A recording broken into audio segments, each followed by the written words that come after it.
They're taught culture and all UV stuff. Brian told me today.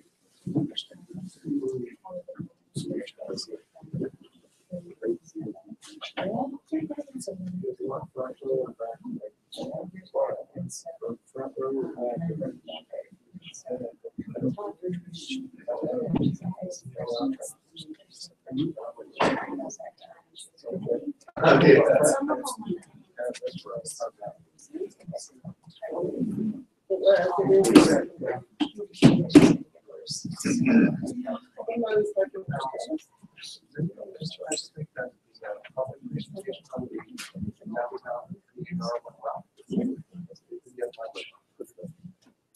Yes.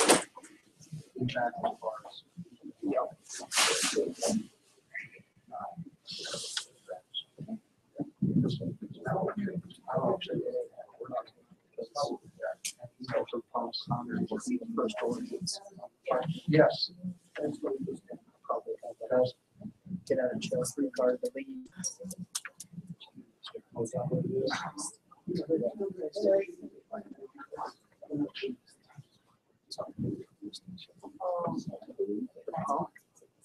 Pump seal for yellow.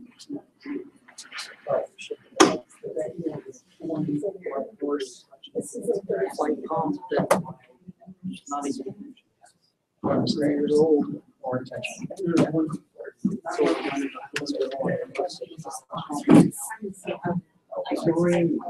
Yeah.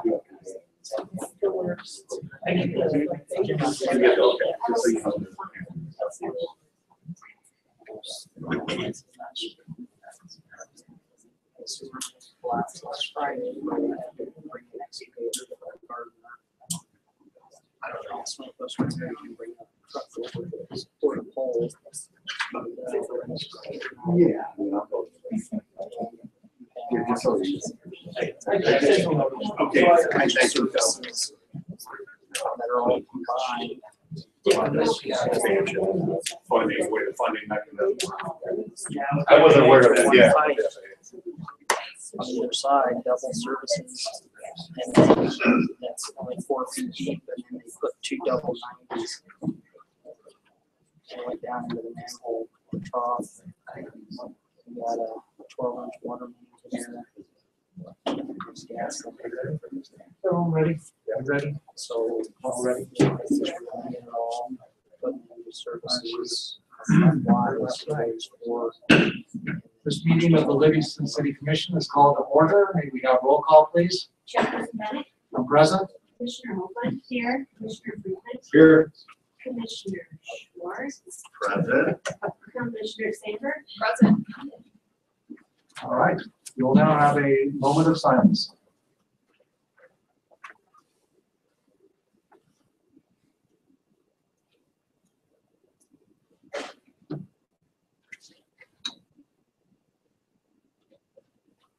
Thank you very much. That's fine.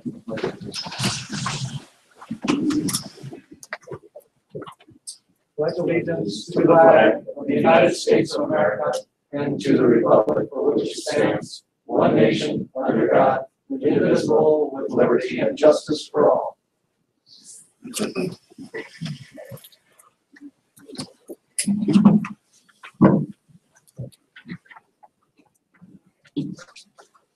All right, so our first order of business tonight is our consent items. Is there a motion from the commission on the 2 consent items? Yeah, Mr. Chair, I make a motion we pass consent items A and B. I'll second. Well, there's a motion by Commissioner Freeman and a second by Commissioner Hoagland. Roll call, please. Chairperson Bennett, Yes. Commissioner Holman, yes, Commissioner Freeman, Yes. Commissioner Schwartz, Four. Commissioner Sandberg, 4. Motion passes. There are no proclamations tonight, but there is one scheduled public comment.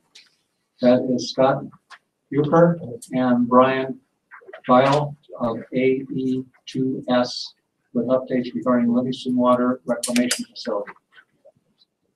Okay, gentlemen, you have the floor.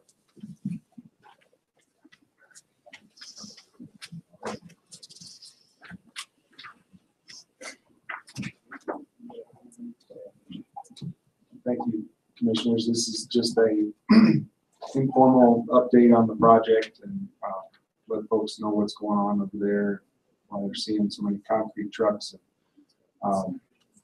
We can start the first slide I wanted to show.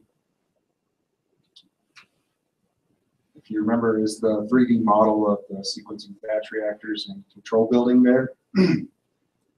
That is where Dick Anderson started with all their resources. That completion of this structure complex will last throughout the project, so that's why they jumped on that first. Construction started August 21st, so for the past 2 months, it's been all about excavation and foundation of that entire structure. The contractor has been going gangbusters out there for a good reason.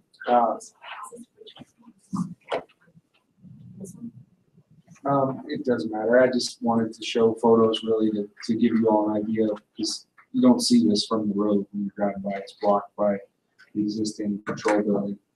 It looks like those guys are hiding. Yeah, those guys The are camera. doing some last minute cleaning before the concrete pour. So that slab they're on there, that's a 2 foot thick slab. That's the foundation of the reactor building. The slab has 6 sections. There's over 50 tons of rebar just in the foundation alone, just to give you an idea of the scale of this. Concrete strength is 5,000 PSI, which we're reaching on 30-day breaks. It's a significant project, and what we don't show here is all the excavation work. I'll show you at the end that the excavation is very far along on the overall project, which is, is good news because of the contaminated groundwater and soils. A lot of that work is in the rear view now. There's still some to be done for pipe, but this was definitely the largest excavation of the project. They got through that in about 3 weeks. So we've got a really good contractor. They're moving very fast. And the reason is they started as soon as groundwater dropped far enough to allow them to work without pumping hundreds of GPM of groundwater. And they want to work as fast as they possibly can until the concrete plants shut down and then get out of the ground and get indoors. So we're working hard to support that rapid schedule, and it's going well.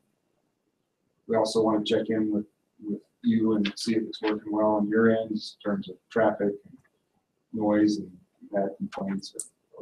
It's all quiet. You can scroll a little bit and just feel free to peruse. A lot of the pours have started before dawn in order to get the amount of concrete poured that we need to. It's just the lower left is obviously not your plant. That's just the type of forms they're using. The walls are in places 22 feet high. So a lot of the labor has been tying the rebar. They've been really good to work with. We're meeting formally every 2 weeks. On the off weeks, we meet by conference, or Brian comes over and has a meeting on site. The other 2 week meetings are in Public Works Director's conference room. Or a formal sit down, we go over schedule and 3 week look ahead. The next to last slide has a sort of conceptual schedule that we're using to update the city manager and public works director on overall progress. That one. So as I said, the excavation is far along. There's basically 3 major excavations that were done with the reactor and control building. So that was good news. Concrete's about a quarter of the way progressed, and then obviously electrical equipment and buildings all kind of come together more toward the end. So overall, total project progress, as good as all this has been, still keep in mind that we're between 5 and 10% of the way through the project. The last slide there has the progression in terms of days. So 535 days to final. That's the final completion. So we have 479 days remaining. So still a long way to go, but it's going well. If there's any questions. Right. So is there any questions, comments, clarification from the commission? Commissioner Sandberg? In regards to the slide that shows the progress, when you started the project, did you outline the progress so you can look at a comparison of where you are now to see if you're on track? Yes, we have some contractor provided a complete schedule. Now they focus more on the 3-week look aheads, but we're going back and updating, they're going back and updating, submitting that overall schedule period. So would it be possible the next time you present to us that we can see each of these entities and where you're expected to be at this time? They would be by facility. They're a little more complex, but yes, we can show them to you. Okay. You can't just lump the electrical and say overall we would expect to be 40% complete and we're at 39. Not that easy. This is getting pretty conceptual as it is by breaking it into disciplines. Instead, when Dick Anderson does it, they break it into the reactor control building, the SBRs, the EV. So it's a little more complex. It's not quite as, this was meant more for the public to get a quick snapshot of, hey, when's that project going to be done?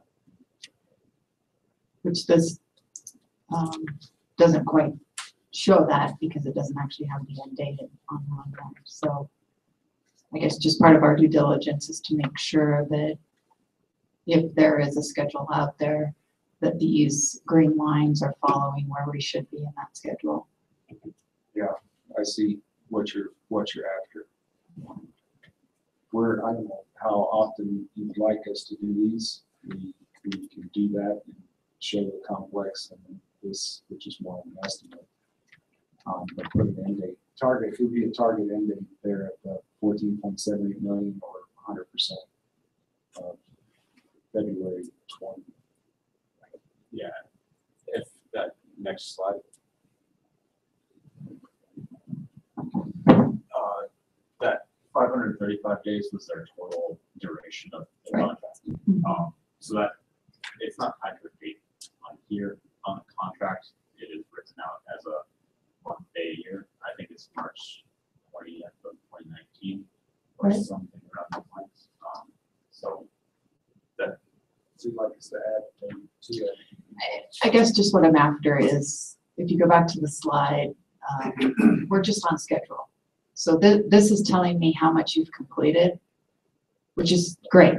But that doesn't tell me you expected to complete that much by now. Or did you expect to complete more? Did you expect to complete less? So if you, again, it's somewhat conceptual, but if you look at there's small black triangles, that's kind of generally where, we look at their overall schedule. That's kind of where they thought they would be. Oh, okay. Today. And then, Perfect. so the green, if it's ahead of that line, they're a little bit ahead of that schedule or right on it. Okay. It's pretty early in the schedule, but as you can see, they are going really well with excavation and concrete work and stuff, and everything else is pretty much lining up with the schedule. Because with my glasses, I can't even see what the black triangle represents. Planned. Plans. Gotcha. Yeah. Perfect. Yeah, should have pointed that out. Okay, that's exactly what I needed. Perfect. And I'm assuming we didn't go up $2 million since we last spoke? Come on, it's a joke. We're We can still have some fun, can't It we? takes a while for us to pick up on the job. Never made it funny. So, yeah, perfect, thank you. Commissioner Hoagland? One quick question. How was the remediation of the groundwater? Dick Anderson's strategy all along in the bid, looking retroactively, was to avoid the 1,000 GPM kind of groundwater dewatering, which would require a treatment skid. If they kept it below 300 gallons per minute, we had worked through with DEQ that they could put that in the front of the plant and run it through the plant. And Dan, his staff was great at helping them set that up and make that happen. So they dewatered at a lower rate by basically waiting. If it had been June or July, that would not have been possible with the excavation, but being late July or late August, excuse me, they were able to do that. So didn't have to bring a treatment skid on site. And that's part of how Dick Anderson won the bid, was by strategizing to do it that way. The soil, was about 50 cubic yards of soil that screened hot, so you can test the soil upon excavation. If it's over a certain threshold, then you need to set it aside and send true samples to the lab. I believe it was about 50 cubic yards of soil that did not immediately pass the screening test. Most of it did. It could be put right back. Of that 50 cubic yards, it all tested below the threshold at the lab and is out there now. And long-term destination of that soil, we're still working out. So 50 yards 50 cubic yards. is what you're going to work out. Yes. Thank you. I like that big name, great. One last question, and that's, we're coming up to winter now, and how do you foresee the winter slowing or keeping right on track with the progress that you're making at this point? Well, the weather is difficult to predict. It's been colder than certainly they hoped. It already put us into some cold weather concrete requirements. And, but I think their strategy is to work as hard as they can up to when the plant might shut down, which could be November, it could be January. Just depends on.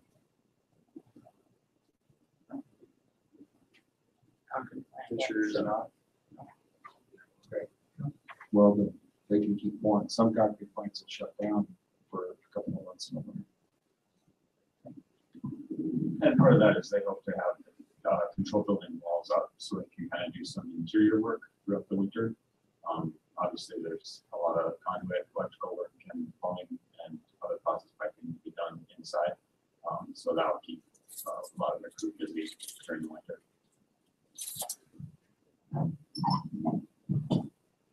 Great, Shannon, you got something? I do. Thank you very much. So yes, Dick Anderson has been very good to work with and been very impressed, but it takes more than them to make this project successful. And I want to give kudos to the two gentlemen up here because Scott and his team have tried to done a lot of work to stay out ahead of Dick Anderson. There's a lot of shop drawing reviews, equipment, materials, submittals. So A2S, TD&H is doing all of our material testing, concrete testing, soil testing, rebar inspections. And then we have our own staff with Dan at the helm. It's really a total team effort. And I'm just very happy that for really a little less than 2 months, we've been able to accomplish what we've had so far. So I'm very pleased. Great. Great. Well, very good. No more commission questions, comments? Is there any comments or questions from the public at all? So I will, if I may interrupt, certainly we're available if there's anybody that wants to come out and take a site visit. Certainly we have hard hats and vests that we can supply and we can certainly try to accommodate and give everybody a more thorough update if that's what they'd like.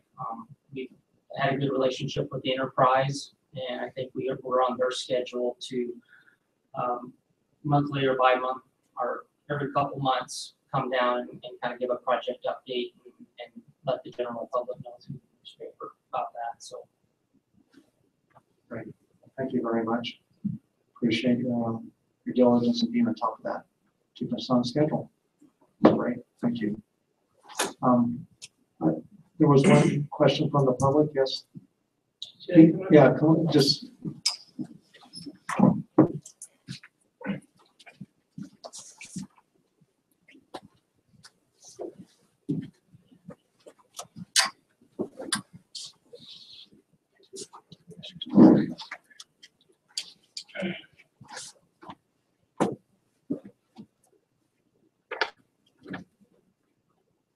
If I forget towards then, thank you, gentlemen, for coming out tonight and giving us that update.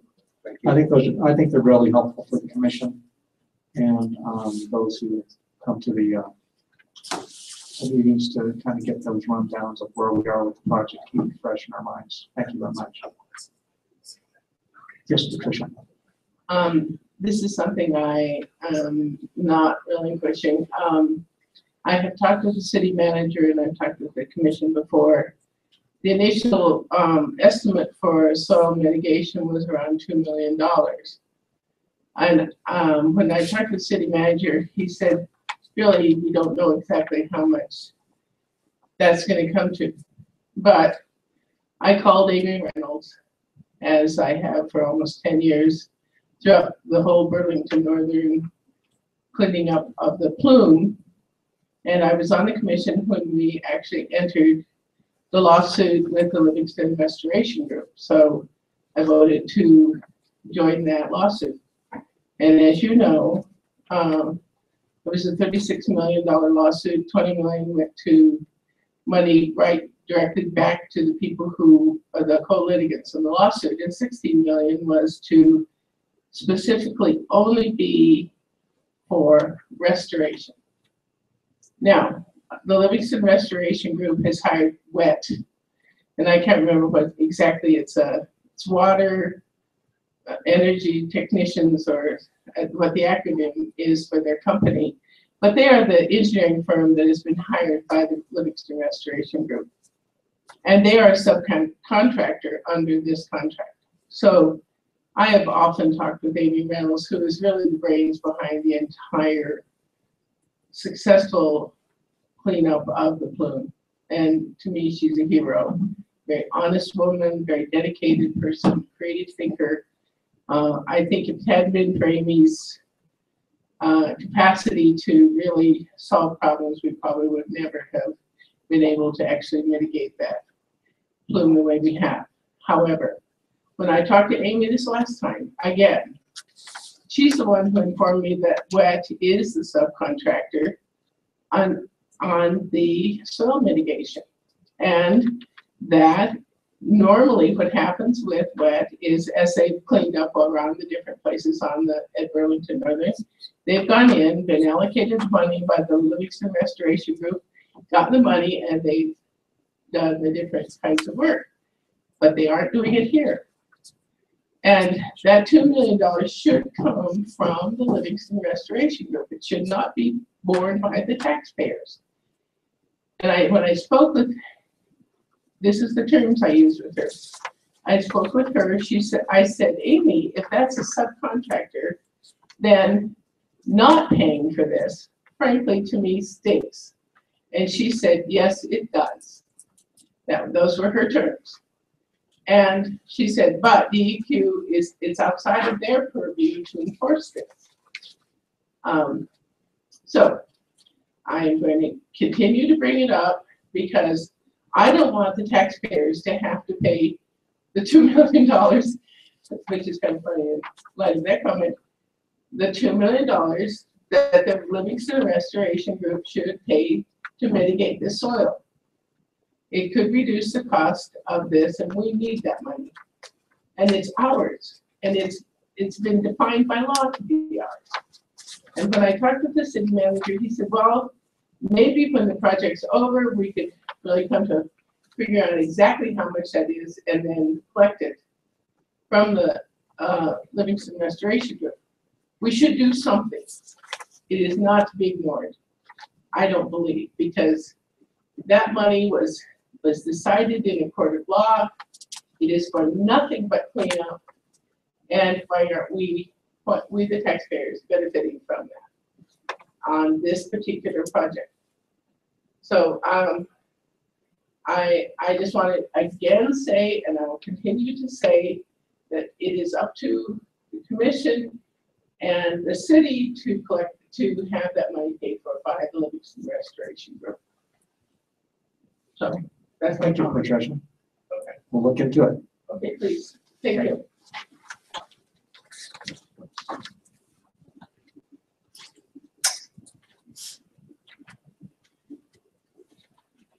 Mr. Sandberg. So we keep hearing this. Is there, and Ms. Graybo, she's brought this up 2 or 3 different times. And I guess my understanding is there was a settlement where part of the funds were used to pay to the impacted population property owners, and part of it was to be used for mitigation. Is it that this property was not identified during that mitigation, or why is it that, I know the city received some funds for damage to the property, a very small amount, like $20,000 or $30,000. But are the funds available to help, I guess mitigate is the term, the soil of anything that's affected? Do we know the answer to that? I know there's a group of community members that oversee these funds. So have we asked them whether or not we qualify to receive some of those funds to help with the cleanup? So because, so you got to be very careful in the types of money we're talking about. If we have accepted on behalf of the city quite a while ago what we deemed was our damages. So we can no longer claim damages. If they decide that this is the project that they wish to pay for as far as the mitigation goes, they can do so. That is run by their nonprofit or whatever. I'm not sure if that is a nonprofit, but by their organization, they decide what mitigation actions still need to be done. And they've been involved in many projects on the railroad property itself. In this case, since we still don't know what our overall cost is going to be for mitigation, we still have the piping costs that we need to figure out for the excavation. There'll be both dewatering and possibly soil mitigation involved in that. It's hard to go with the number because we don't know what it's going to be. And obviously, Dick Anderson so far has stayed well below estimates for this. So if we had gone with the original estimate, we would be asking for a lot more than he's going to spend on it. They really have been creative and aggressive in their approach at saving money on that particular part of it. So until we really know what our cost was for mitigation, it's hard to go and ask for anything. But is it, I mean, I understand you can't ask for an amount, but can we start to change the communication that, I mean, it may be very simple that they have all of the money allocated or et cetera, but if we start the communications early, we have an estimate that we can show them and we can say, so far we feel we're going to be below this, but at least that starts to get the communication rolling. Has anyone made an attempt to communicate with them whether they would be willing to look at helping us with this? I know, again, and this gets complicated because the city sits on the Livingston Restoration. We have a seat on it. So is that city manager sits on that then? the city manager is not. Currently, it's important. Okay. So we have a position, so they're well aware of our situation. We're part of the group, so they obviously know all of our issues. Right. With mitigation. So do we have any feedback when we discuss our issue? Really, I don't think we're going to get anywhere until we have a dollar amount. I mean, that's really, I think that's the point of demarcation, is when we know what it actually cost us. So we can say that they have funds left available then? I know they have some funds. I don't know what level it is. Okay. I think if there were no funds left, we would probably just make it, but there's still some funds there on the mitigation side, not on the damages side. Right. Thank you. Any other points of clarification from the commission? Any other public comment? All right. Thank you all for coming out on that. Really appreciate the feedback and the updates. It's very helpful for us. Okay. Tonight there's no public hearings. We do have one ordinance to review. It's ordinance number 2066, an ordinance of the City of Livingston, Montana, amending ordinance number 2036 in Chapter 9, Article 4 of the Livingston Municipal Code entitled Parking, Stopping, and Standing, and specifically Section 9-243 by establishing 2 reserved parking spaces for the Wind Rider bus service and providing for a penalty for violation. Mr. Cardis? Thank you, Mr. Chair. So this is just a formalized ordinance change that in accordance with the presentation that we already received on the Wind Rider parking. The 2 spots we were looking at, both primaries are the ones that are in the ordinance change request. And I know Commissioner Sandberg had some questions on the library parking spots. Shannon was great, went and talked to Mitch, and he actually prefers the one right in front of the bulb out. And so we coordinated with him to make sure he was okay with it. And so that was his preferred parking spot, so that is the one that's recommended. Okay, great. That's all I have. All right, thank you very much. Is there any public comment on ordinance number 2066?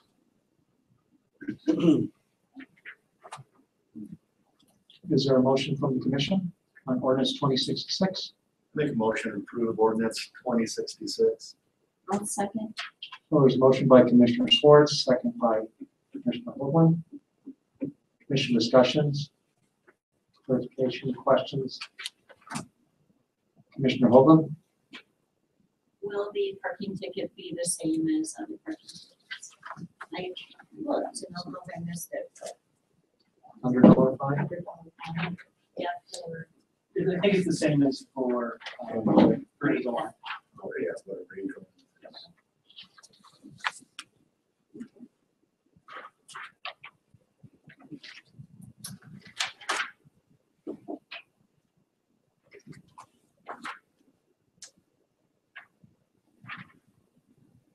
On page 30 of the agenda packet at the bottom.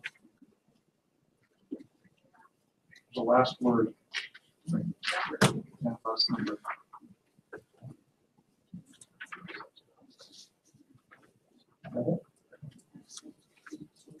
Is there any other commission discussion, question, clarification? All right, we have roll call. Chairperson Bennett? Yes. Commissioner Heaton? Yes. Commissioner Brinkley? Yes. Commissioner Schwartz? Or. Commissioner Sandberg? Or, Motion passes. Excuse me, we're having a hard time hearing you back there. You don't hear me? It's hard to hear. Yeah, it is, it's kind of squeaky safe for everybody, but we don't necessarily. Let me try it again. Resolution 2066. What's the problem of volume? Resolution 2066. Can you hear that? I don't. No? Some of, Is anyone else having problem hearing? Yeah. some of the members don't have their microphone on, so we're only getting the whispering from some of them. Okay, just as a reminder to talk directly right into the microphone. there's probably me. I beg your pardon? Seats in the front if you want. Yeah, I was going to suggest that too. If you like, we have some front row pews. Normal volume level would be Okay. suitable. I think all we need to do is just remember to speak directly into the microphones. All right, well, thank you very much, Bridget. Did we have roll call? Did we get there? Yeah. Did I say motion approved? Yes. Okay. Excuse me. Okay. Got distracted there for a moment. All right, so tonight there's no resolutions. There are several action items. First action item is Ron Nimitz and Heather McMillan requesting a fee waiver on behalf of Livingston Memorial Hospital Adaptive Reuse Project. Mr. Cardis, or you're Ron tonight? I'm Ron tonight. Okay. For the record, Mary Beebe is taking the place of Ron Nimitz. if Ron sends his apologies, he was stuck in Great Falls today, so I said I thought I could explain and handle it on his behalf. All right, so you have the floor. Well, I hope that you guys were able to get our letter of request in your board packets. And I'm Were. assuming this is on and you guys can hear me. Great.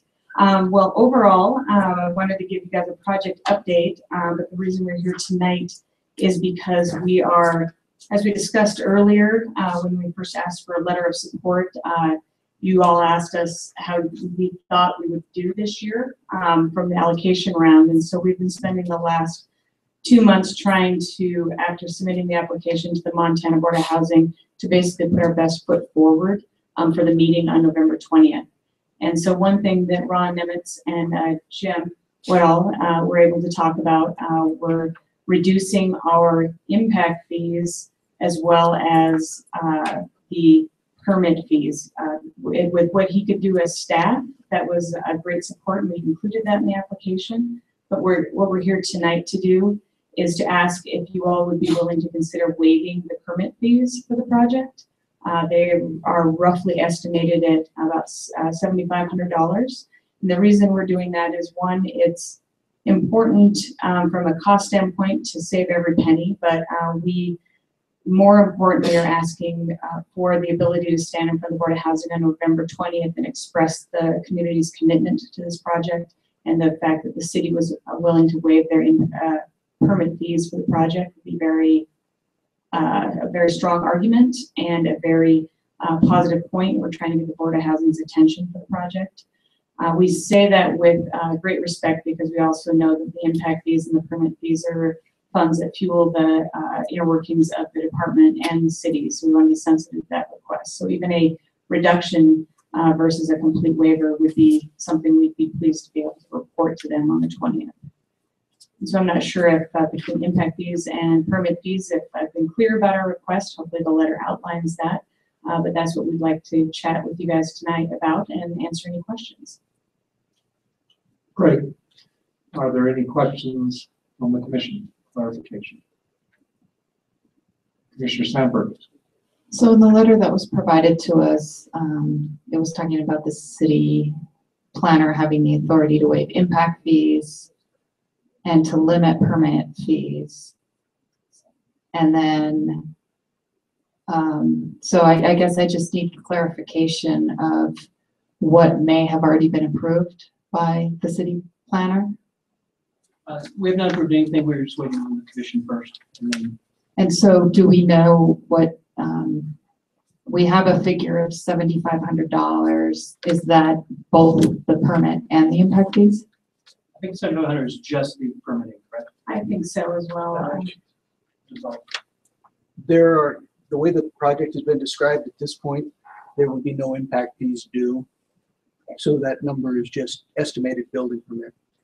Right. The impact fee that Jim was able to give us for the application was due to the fact that the footprint of the building has not changed and we've not increased the utilities, meaning the water capacity, electrical, all those pieces. I believe that's what Ron and Jim were able to work through, is that our use will be less intense and won't have an impact. So those were never really captured, and the permit fees themselves were what were estimated at $7,500. Okay. And then it states here only those required for the review and approval. So do we have permit fees in addition to what, were there some that were waived as why it's at 75, we went to a bare bones or something? I'm trying to understand this paragraph. As far as I know, we haven't waived anything at this point, right? No, that's an estimate of the full fees that would be due.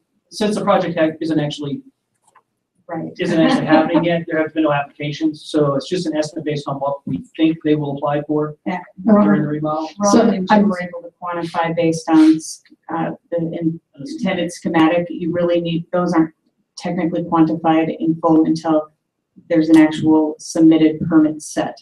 So the scope is hard line defined as to what is reviewed and which fees are charged. So Ron and Jim just did their best to quantify a rough sum of a future waiver that you guys, in theory, could grant tonight, I believe. So our permit fee structure is such that we can pick and choose which ones we want, what components we want to charge and ones we don't. It depends more on what they do during the remodel and what they have to apply for. So just where they fall in the permitting schedule, they'll apply for the permits they need as they do it. And then so in this case, looking at the plans, we assumed that it would be about 75, 80 is what we came up with that they would have to apply for. Tonight for your, however you guys want to do it, you can approve a waiver up to a limit, like you could say up to $8,000 worth of permitting fees, or you could make it unlimited. It just depends on how you want to go about it. But this was our best estimate of what we think it would have as far as lost revenue for the planning department. I believe that the team wanted to at least have a rough estimate of value for what we're requesting, and that's why they spent the time. But as an example, there probably won't be as a structural need in the project because we're not putting new foundations or new structural. I think that's what they combed through together Jim and Ron to try to refine it, and until there are hardline drawings that are going out to bid, it's not a set number. Did we charge, did we waive fees for the hospital? And I know we didn't waive fees for the school district, because I still remember the $80,000 we paid in a check. So I guess I'm just, you know, especially, you know, like the school district is a non-revenue entity. I mean, I realize Homeward is a nonprofit, but it still needs money to function. So they're still generating revenue. So I'm not sure that, I guess I'd be interested to hear what the rest of the commissioners have to say, but I'm not sure I'm ready to waive the fees for this project. Commissioner, are you? Oh, yes, thank you. Commissioner Schwartz? Mr. Carter's gonna ask Mr. Woodhall a question, does that go through Jim first? All right. Jim knows more than I do. I mean, I'm so informal anyway, but, Jim, do you have any idea of what, our basic manpower cost would be going into reviewing and stuff like that? Is it $2,000, $3,000? I mean, I can't sit here and tell you I have anything close to an accurate estimate. Our fee schedule is based on. it's an evaluation. It's based on the value of the work being done, and it's a small percentage of that. Right. And that is a sliding scale. As the millions of dollars go up, the percentage goes down. Right. Yeah, I'm familiar with it. So it's strictly driven by the value of the work being done. Yeah, I'm just curious if, you know, if we had a number, you know. But we don't incur a loss, and we kind of cover our wages, I guess. And just from a budgetary perspective, obviously it's not a direct cost to the city. It's not something we have to spend. This is basically a loss of revenue. As far as the budgetary impacts, our revenue is actually, and correct me if I'm wrong, Jim, but I think it's right now we're well above what we expected in revenues in the planning department. So it's not a direct impact on the budget itself. Like, it still falls within the parameters of our budget. It is a loss of revenue. I mean, I'm not saying that there's no loss. It's just that it will fall within the parameters of what we have this year so far in the budget. A quarter of the way. Yeah, I yield. I have a suggestion. Was that it? Well, let me offer my suggestion first. No, I'm not making a motion. I'm offering a suggestion. Since you know, a project of this nature is looking for any way to relieve the financial stress of the project, could we as a city consider a 36-month payment plan? Take this number, or whatever it comes out to be, divided by 36. I just quickly did it. It was about $210 a month for 3 years. Can we accept that type of impact planning fee, or have we in the past, or can we consider that for this particular issue? That's my suggestion to the commission and administration. Don't waive the impact fees, but make it a short-term payment option. Commissioner Sandberg? I would think, I appreciate your empathy and your suggestion, but for a project this size, I think $7,500 is, I mean, it's nothing to sneeze at, but I don't think it's a make or break of their financial situation. When you're looking at the millions of dollars you're gonna have to use to renovate that building. So I guess my point being, I don't think making a $7,500 payment would be an issue. But I mean, there's the philosophical idea of wanting it waived, but in a project that size, they're going to have a pretty good cash flow. Right. Did you understand the suggestion Of yours? Yeah. Yes. To Yes, have them pay it over time. over time. Yeah. which was my response of, I don't think their cash flow for $7,500.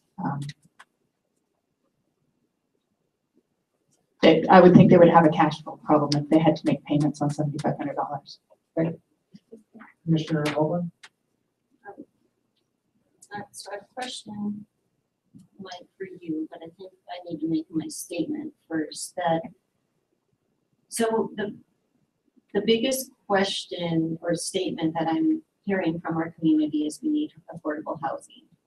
And the second question that comes with that is that they ask us, what can the city do to help with that?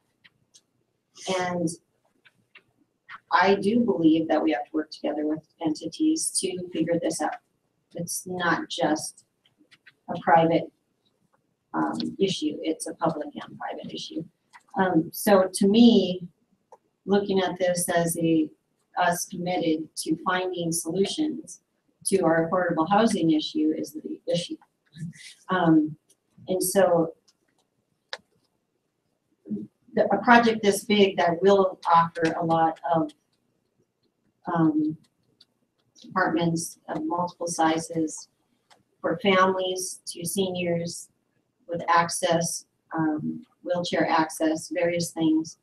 I think we're fulfilling what we should be doing as a community, and I think that as a city we could support it through somehow either completely waiving this or partially waiving it. And so I think to ignore that, our responsibility is, I don't know, especially because we've been talking about this for so long, for us to ignore it and the deeper part of it, I think is not really fair to the issue. So then my question, Mike, comes to you, is what do we see as a city, the benefit of this project? So does the benefit outweigh the fee? It's a wonderful philosophical question.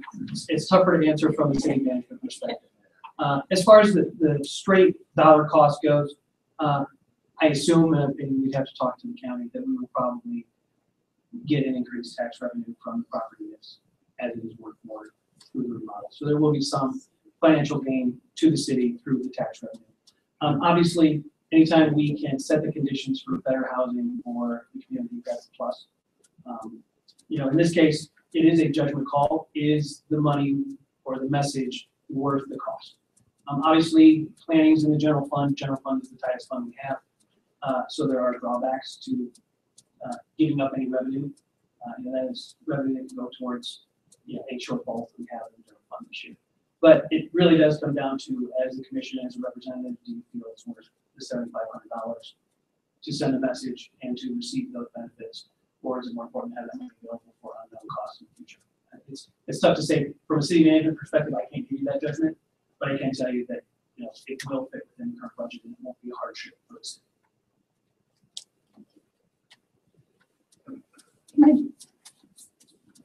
Yes, go ahead. I was just going to add that well, Mr. Bennett, I completely appreciate trying to pay over time. You're right. We could pay the $7,500 out of the project. It's a small savings.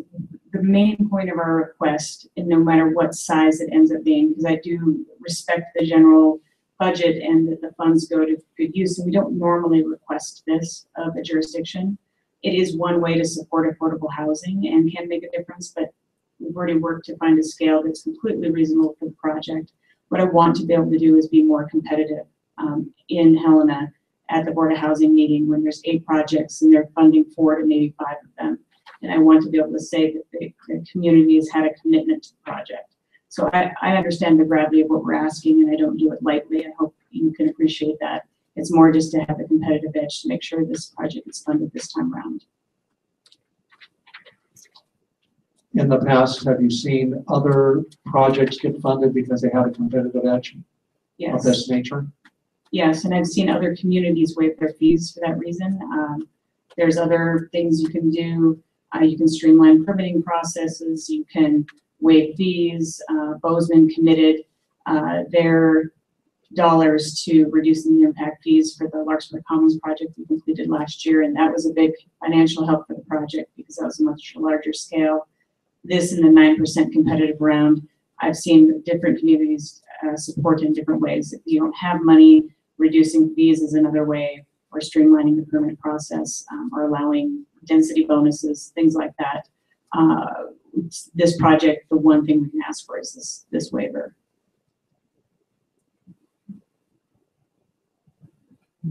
Commissioner Sandberg? Just a clarification on Mr. Cardos's comment regarding the property tax.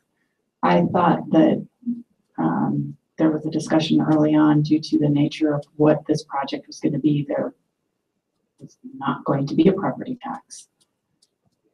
So earlier on, I'm trying to remember at what point when we first applied for tax credits, we did let you know that we will apply for state property tax exemption, but we will pay all of the local jurisdictions taxes and fees, SIDs, any permits of that nature. But per statute with Montana code, we can apply for 50% of the units are targeted and deed restricted to 50% AMI. We are eligible for the state tax exemption. But again, still paying all the local taxes. There is a reduction, you're right. Because some of those state taxes come back to us. We get an allocation. Right. So just something to keep in mind too with projects like the guest house, et cetera, and those other ones. The idea of the tax value going up is not necessarily the correct one because of the tax exemptions they are offered due to the nature of the living situation.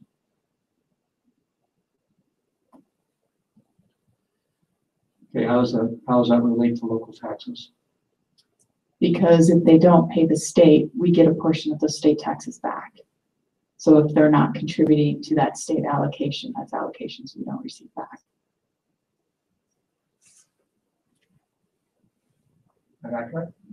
There is state money you get back. I'd have to look at the percentages.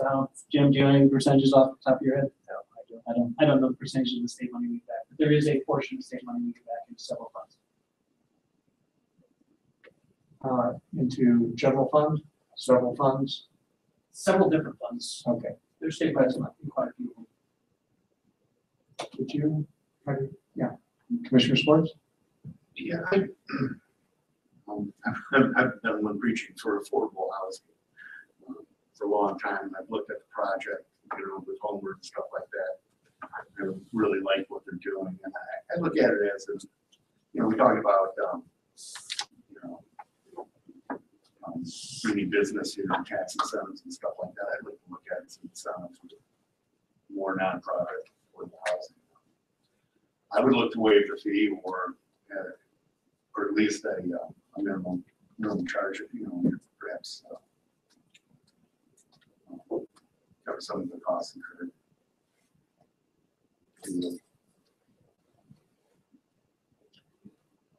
The only concern I have is that we just told 5 or 6 nonprofits in town that we couldn't fund them this year.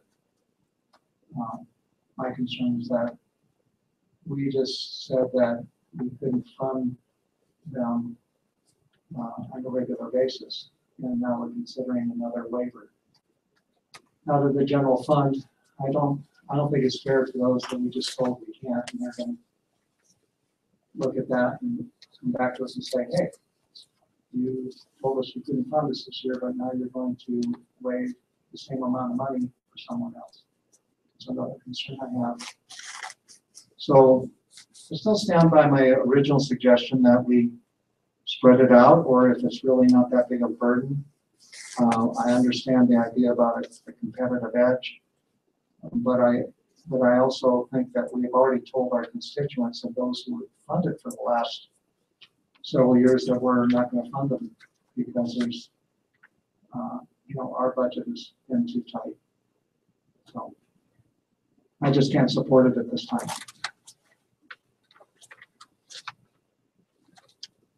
But if the commission wants to make a motion. Yeah, I'd like we'll vote. I'd like to make a motion to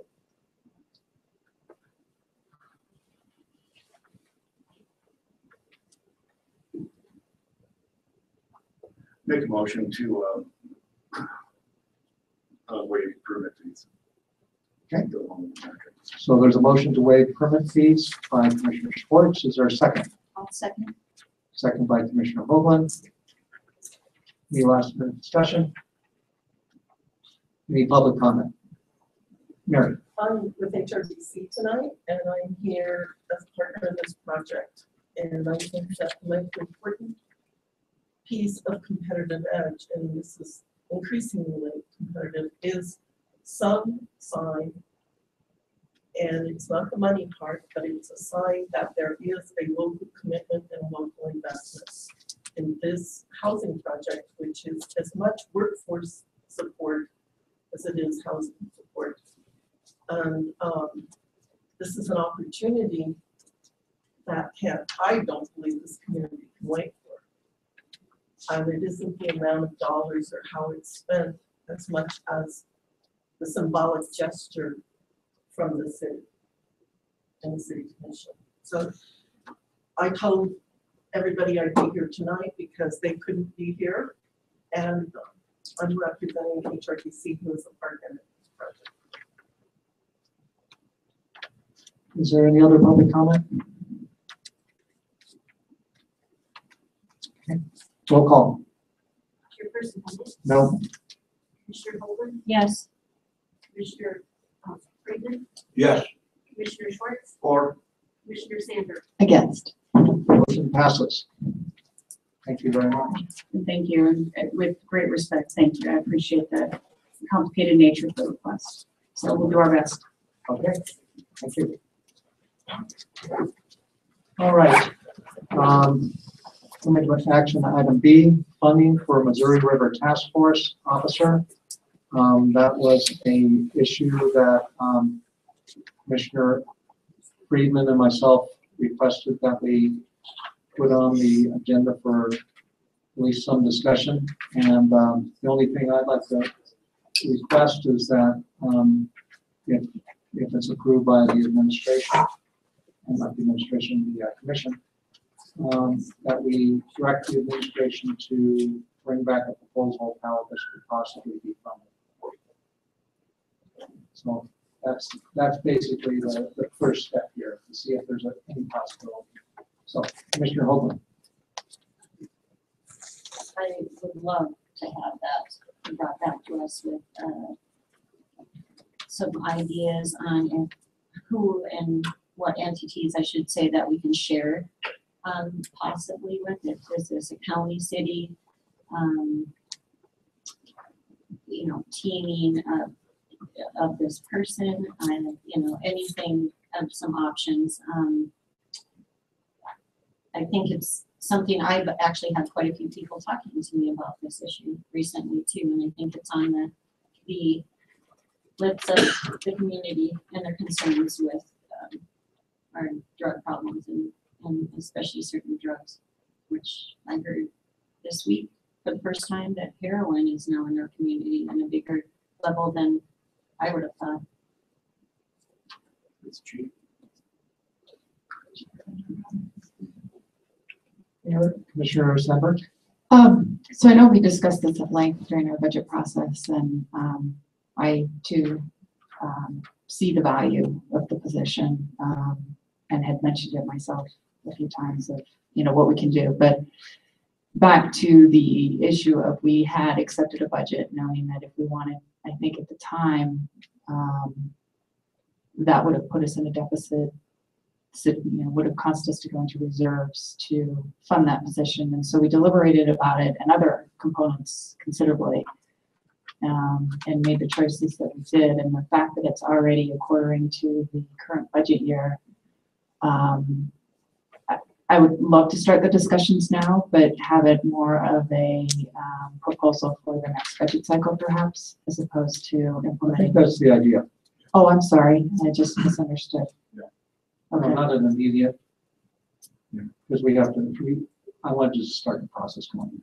I'm sorry, I misunderstood. I didn't say that, sorry. Okay. So yeah, I would love to, okay.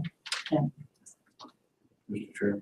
Commissioner Friedman. Since Jim and I talked about this, I've talked to several people in town that are involved in the front lines, and I concur where you are. Mr. What Friedman, this does is open up the door. Mr. Friedman, I'm Yes. sorry, you're having a hard time hearing in the back, just. I think this opens up the door for future discussion. And there have been a lot of people that understand what we're talking about, but we do need some research. That's all I've ever heard my entire life, that we're in a war against drugs, and the war continues. So I don't know where the heck we are at the moment, but for our own community, we've got a lot of people that are interested in us. So I think this is just a door opener, and we'll go from there. And there are some meetings I understand are going to be set up right now, so I think that's a start. But I think it's worthwhile that we do get started. Very much. Any other comments? Commissioner Sandberg? It's just, would we be looking at, in those discussions, instead of, and I'm not implying that we're doing this, but instead of working in our own silo, are we planning to incorporate, the school district, the county, the hospital, some of the other entities that are affected by this, in these conversations? Is that a plan, or are we just I would starting think to so. create the plan? I would think so. Yes. And so when you were referring to Jim, who's Jim? Mr. Oh, Mr. James. Mr. Sheriff, yeah. Mr. James. Mr. James, I was like, who's Jim? Okay.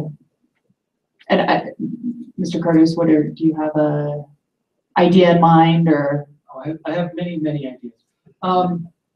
Just did some background on where we are in the whole process. Sure. We gave some information, and Tim was here a little bit ago, he must have had to leave. Yeah. But he's obviously our county MRTF, Missouri Task Force with the Sheriff's Office. We are currently contributing to that. Earlier, they had suggested that we could stop our contribution if we had our own Livingston Police Department officer. I haven't talked to them about that lately, but that's a place we could start. From just, rough back of the napkin calculations, it's going to be about $80,000 a year, with about, because you can't obviously start with a rookie on a drug enforcement task force, so you're going to have a mid-level officer, as well as the gear they need, and then vehicles on top of that. So I would estimate $125,000 in the first year, $80,000 in subsequent years, maybe $125,000 in 8 years. Over a 10-year lifespan, we're looking probably at about $950,000 over 10 years. So it's a significant amount of money, but I think it's achievable if we plan now for maybe not even the next fiscal year, but the following fiscal year. If we build up the reserves, if we look at, can we buy the vehicle, save the money for the vehicle, and then start with the officer. I think there's options, and obviously it's going to be a community effort. We definitely work with the Sheriff's Office. They're going to have a big input into that. Obviously, they're already doing it. We can look at, I don't know what the state contribution right now is for the task force, so that would defray some of the costs. It would probably at least pay for the training of the officer to do any specialized training he has to for drug enforcement. But we can look at different funding mechanisms, figuring out where the money can come from, how we can shift it, and at least come up with a timeline where we can have a realistic expectation of when we could fund that officer. And it may be, 1 to 3 years, I don't know, but I can definitely come back with some proposals, given enough time. And the positions that the Missouri River Task Force, that are state funded, does the state get fed money as well for those programs, or is it completely state driven? I think it's completely state driven because task force is a state entity. Okay. They may use some federal funds. I'm not sure how they use their federal funds, but just defraying some of the costs would be exceptionally helpful in that, even if it's just to help with the vehicle. I was just curious what other programs may or may not be out there for federal funding, in the fact of, our being on the I-90 corridor, between, Seattle, some other areas, and probably the data that we could show for a community this size, if there's any type of rural granting available to help with problems like this. Well, and I think additionally, it's not only, obviously it'd be a great resource for the Livingston Police Department, and you can correct me if I'm wrong, but I think it would be great a teamwork with the county as well. It's gonna reduce the load on the county's officer for Missouri River Task Force, and they'll be able to team up more inside Park County and then with the task force itself across the state. So I think you get more for your money than just an officer. I think you get that teamwork and that local knowledge where they can work together, cover for each other when they're gone on, vacation or sick leave or out, working task force stuff. I think it just gives us in the county a lot better capability than we currently have. All right, co-team. And you're more than welcome to come up and tell us if we're wrong. Or if you have anything you'd like to add. Any public comment? Well, I'd just like to say, as being the, You gotta come up and state your name and address for the record. We got rules here. We got rules and ordinances. I'd just like to say, being the lone task force officer in Park County now for 9 years, the game has drastically changed now, and it's imperative. There's no way for one guy to be able to keep up with that. And you talk about reducing my workload, it's probably not going to reduce my workload, but it's going to drastically increase the amount of drug cases that can be handled, because one guy can only handle, do so many cases in a year. So with having another guy here that's going to be able to overlap and work together with me is going to double or triple the amount of drug cases we're able to work and be able to make a dent in the epidemic that we're facing right now. So if anybody has any questions for me about that. Yeah, I think Commissioner Stamberg was looking for possibly some statistics, in regards to rural communities, our community, in regards to finding grants and that type of thing. Do you know of anything out there? I don't know. I don't have information about any funding that's available. And I do know that there's a lot of smaller communities that are smaller than ours that just don't have, they don't have the extra funding to fund a narcotics officer.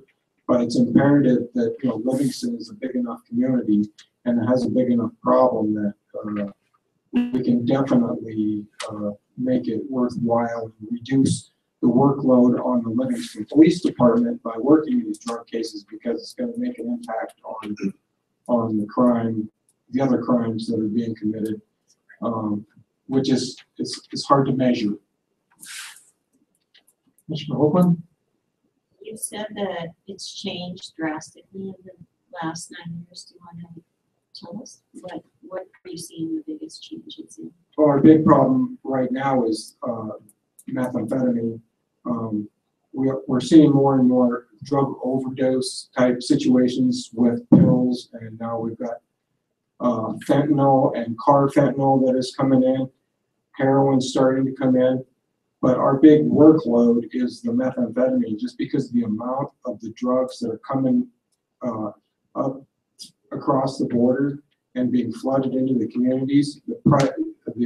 It's driving the price down, and people are able to buy larger quantities that weren't able to afford to buy. The people that used to be people that maybe get a gram at a time are buying ounces at a time, and the ounce people are buying pounds at a time. It's just a huge influx of a lot of cheaper dope, and it's having a huge impact on the communities and families, and it's not just here. Bozeman has a huge problem too. They've got 6 full-time guys plus 2 federal agents that are specifically just working that community, and they're so busy they don't hardly have time to do any, pick up any extra tasks. So Another question, are you seeing, like previously Billings was considered one of the hubs because of it being north and on the interstate.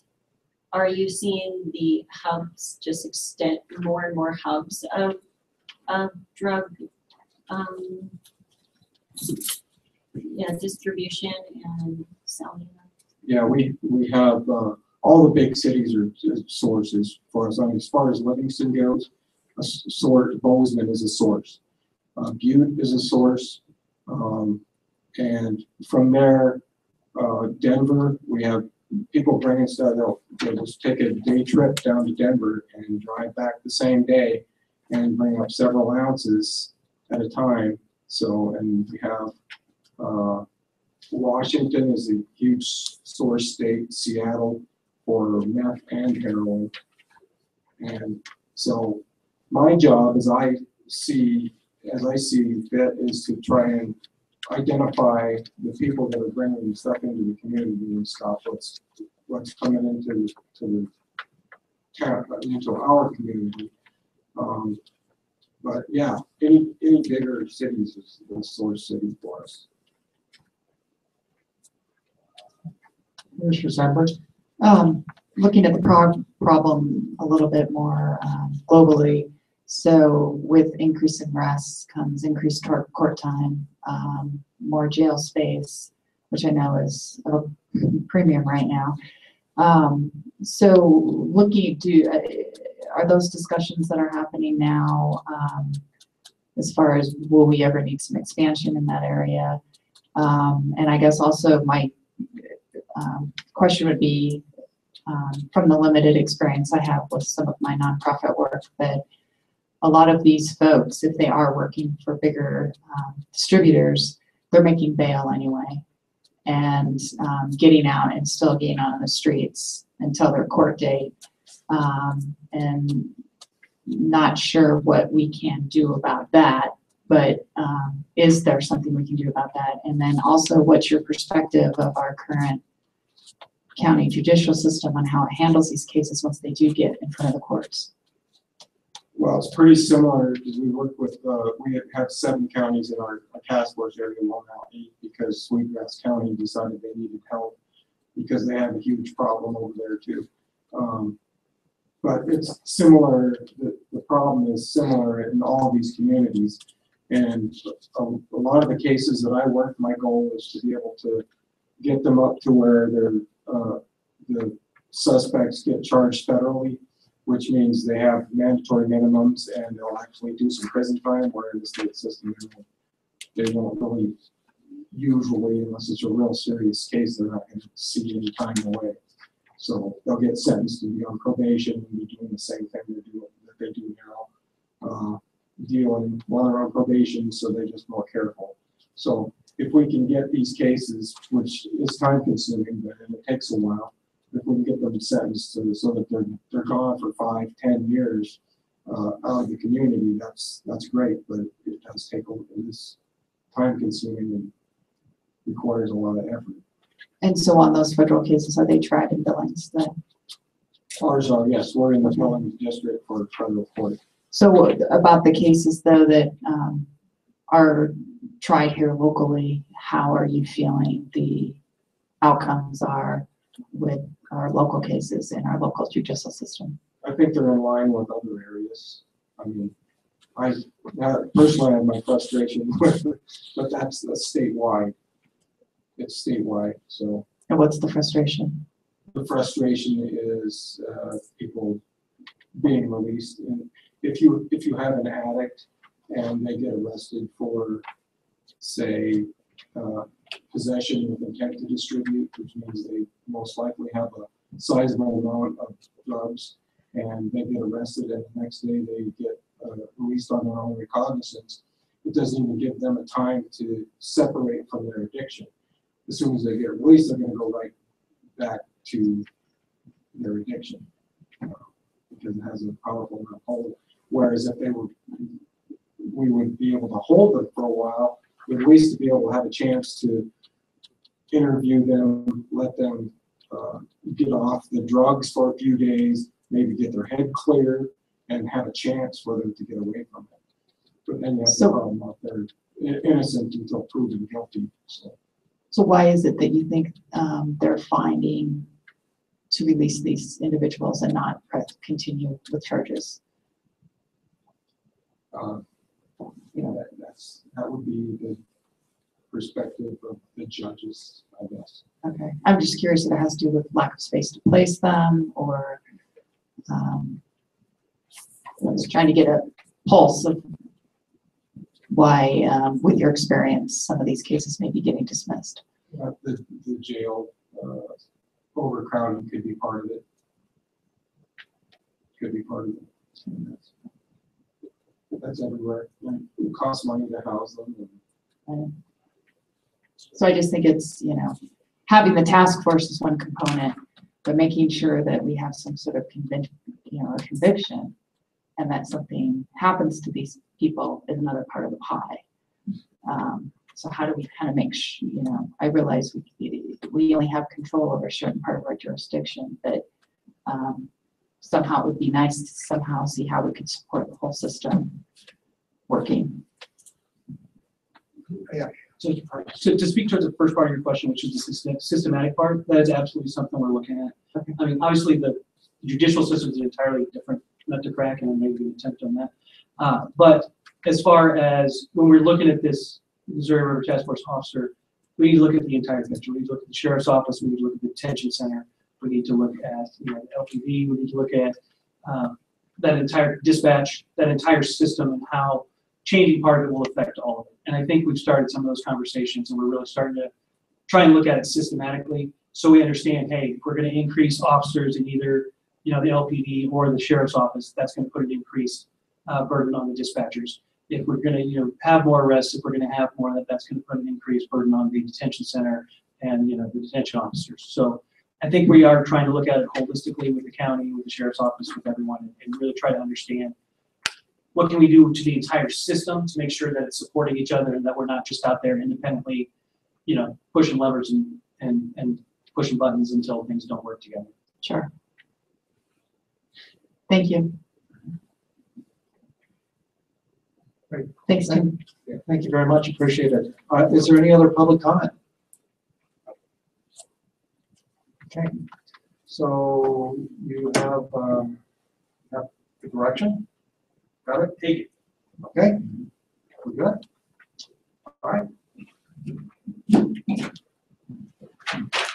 Moving on to our next action item, approved charter franchise agreement. Mr. Cardos. Thank you, Mr. Chair. So this is just the extension of the current franchise. So we are renewing their franchise. There are very few changes to the old franchise agreement. Most notable are we reworked some of the notification requirements with them. They had some requests that were probably unfulfillable to notify them when people were digging, but we did ensure that they were notified when big projects were dug so that they could include their utilities with them. So we worked together well with that. We did change the fee structure slightly for the franchise fee that's passed on to the customers. As a city, under the franchise agreement in the past, we'd actually been charging customers a fee on their fee. So we're kind of double dipping there.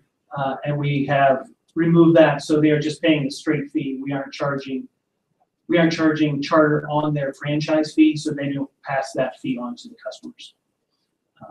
So this would be a slight reduction in the franchise agreement, assuming that they have the same number of subscribers, but overall it should have minimal impact on the budget. Great. Is there any commission discussion, clarification? Commissioner Sandberg? You know it. So I noticed that, there's free access to buildings for cable.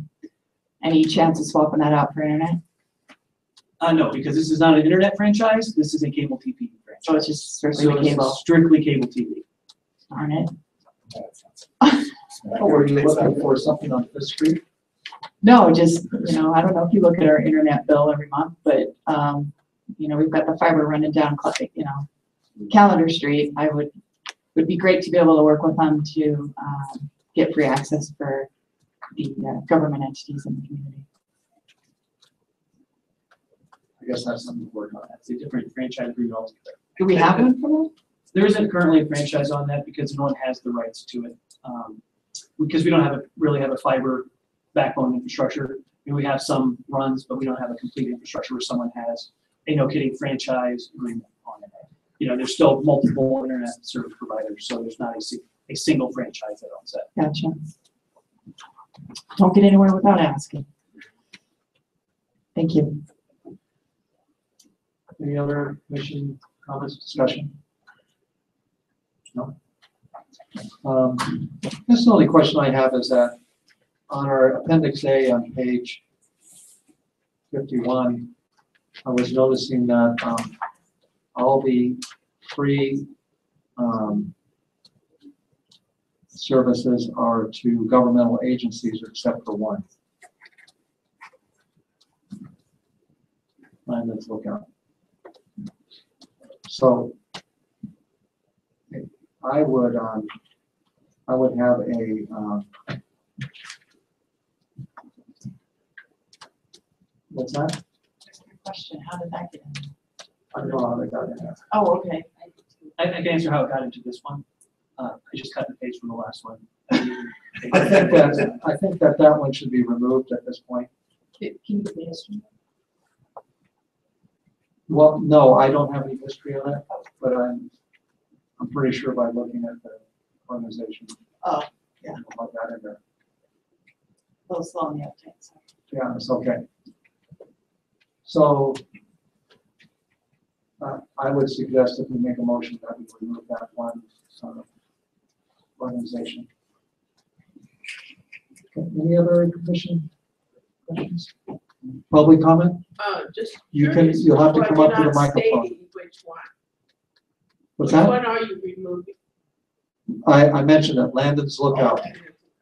Yes. Everyone hear it back there? Good. Okay.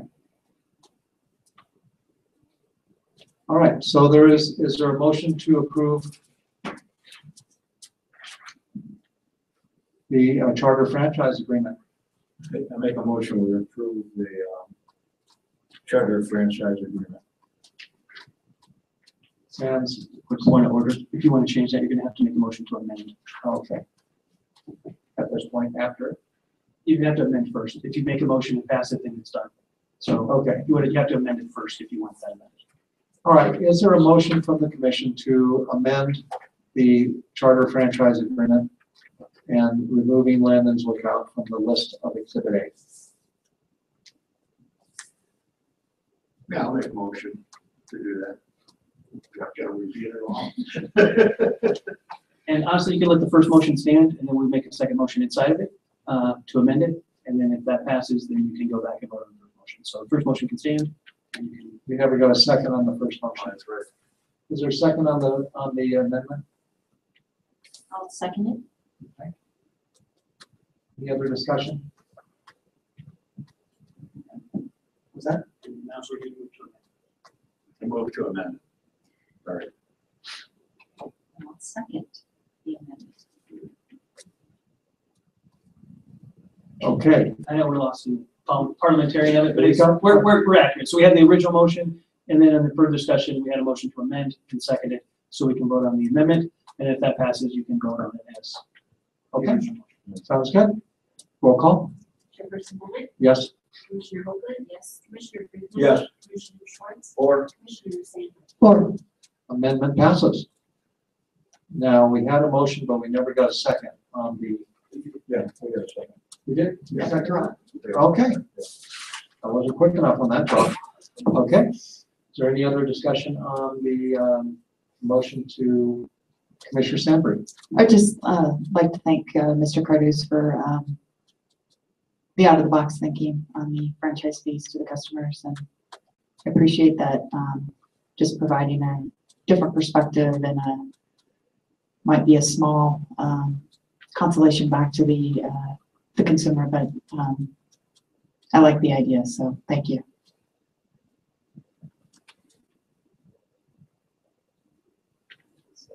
Is there any other discussion? Any other public comment? Roll call, please. Chairperson Bennett, Yes? Commissioner Holden, Yes. Commissioner Freeman. Yes. Commissioner Schwartz, Or Commissioner Sanders. Or motion passes.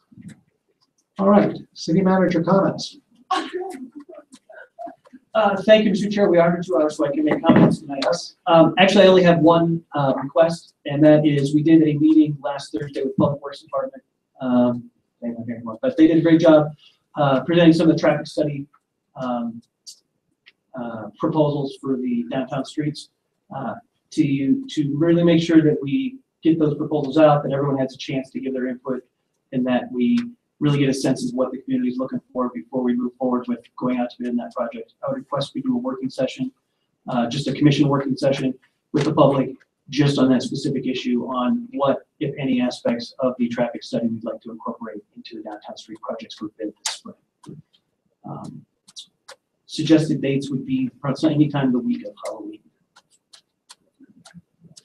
And my understanding is that you need that work session in order to get input so that it can be, come back as a resolution at the November 7th meeting. We'll probably do just an action item on what to include in the bid process as we start to develop the bid. But my recommendation would be to do a working session the week of the 30th, and then in the next commission meeting, bring that out as an action item for the commission to decide exactly what will go into the bid documents, and then the administration will include those, and then we'll come back when we're ready to go out for bid.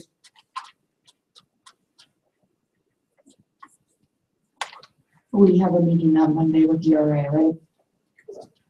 Yes, let me check that. List. We do, on October 30th, we have a 5:30 meeting with URA. And the 31st is Halloween, so that may not be it. Right. But maybe the 2nd, which is that Thursday. I have an engagement at 7:30 on that day. No, Oh, that's second. So no, it's not, it's gonna be a long one. It's returned to the public. How about the 1st? I can do the 1st. November 1st? Which was for me, 5:30? Oh, the 2nd's election day, isn't it? No, the 7th is. The 7th, okay. That would be the next commission meeting, though. We do have a commission meeting on election day. I can do the 1st. Does anyone have any objections to November 1st at 5:30? Could do that. No objections? Okay, November 1st, 5:30. Thank you very much. Can we set a time limit on that? We certainly can. What would you like it to be? I would think 2 hours would be ample. So we'll. I mean, that's just my suggestion. I don't know what anybody else thinks. It may, we can try to shoot for that. There may be, if there's a lot of public comment, we have to allow the public to have the appropriate time for comments. Okay. Sure, we can, you could, depending on how you want to institute it, we could do a time limit on the meeting and then give a time limit for public comment. Each public comment should be limited to 3 or 5 minutes. Yeah, we certainly can do that. Yeah. So whatever. And have it spelled out. Yeah, whatever parameters you'd like, let me know, and we'll make sure that gets in the announcement so that it gets out, so that everyone gets their chance to speak. Let's make it 4 minutes. Oh, you're generous.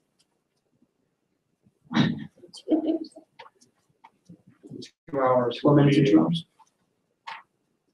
5:30, 7:30, public comment, 4 minutes each. That will be announced. And how do you, besides the paper, how do we plan letting folks know? There's, hopefully people will get the word out. Okay. I'm hoping it will. I just really would want to, I mean, I've heard from a lot of community members, which is great. We can certainly But send I it would- to our email list for the URA. Since Really that's like the to hear from downtown business project. owners. Yeah. And we can, speak about it in the URA meeting and ask them to get the word out to all the members as well. Okay. On that Monday. Okay. Like also, is it focused exclusively on the downtown for the traffic study, or? This particular meeting will focus not only just on the downtown, but just on the next phase. So it's what are the requirements that are going to go into the bid for the construction that's going to happen this next construction season. Well, and I think that's important that it's focused on that. Yes, it's specifically what are we going to include in the bid for the next phase, or technically the next 2 phases of the downtown street project, which would be that summer. Yeah. The summer of 18. Spring. Spring and summer. I'm extending the shoulder season. Yeah. All of summer. So in essence, what 2 or 3 decisions do you need?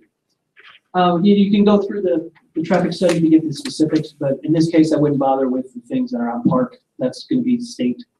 We're not going to do that. So there's there's really 3 or 4 items that we'd have to decide on. One, is it going to be one way to increase the parking? 2, do they want the bulb out features? And if we do we want it just on the parts that we're working on, or do we want to go back and catch the parts of Maine that were already done and add those in? 3, the signage. If we do change the direction, do we want to make it still a 4-way stop in each intersection, or with the bulb outs, could you remove some of the stop signs and make it more through street? Those are the main ones. The two biggest ones are going to be if we want to change to a one-way with additional parking, and then additionally if we want the bulb outs for pedestrian safety. So those are the 2 big issues, I would say. Sorry. Are you done with your comments? Yeah, that was just to request a meeting, and I think I have the direction. We'll get it announced and ready to go. Anything else on that? Yes. Yes. So, and I'm sure everyone's heard the same thing, but have we communicated with the schools at all about the thoughts of running a one-way and how far that would go? Yes. And do you have anything you can share with us on what they've thought so far? They didn't have any significant concerns with the traffic flow. And it wouldn't script their bus schedules? No, because there's not a lot of, Maine isn't a huge pickup. And I guess that's maybe where the confusion with the public is how far that one-way would extend. 3 blocks. 3 blocks. 3 blocks, so up to Clark. So, and that was one of the main features. Someone asked why didn't it go all the way to Geyser if you could get additional parking. And the reason was there was more, you have more avenues for people coming from the high school or from the rodeo or from the fair to turn off. It wasn't all at one intersection. Right. Okay, great. It's good clarification. Thank you. Right. Commission comments, Commissioner Sandberg. I'm out of wind. Thank you. All right, Commissioner Schwartz. I'll spare you all as well. Commissioner Friedman. I'm glad that James and I had this discussion on the task force, because I think we made one giant step here, and obviously a lot of other people thinking about the same thing, so I feel good about that. Thank you. Commissioner Hovland. I look forward to discussing with the community the traffic study and some of the potential changes that may happen or not. And not just regarding Main Street, as important as that is, but I want us to continue to now use the information instead of it sitting on our study shelf. But I'll meet with you like. All right, is there any public comment tonight? If you have one, come on up and state your name and address for the record, and then sign in the book there.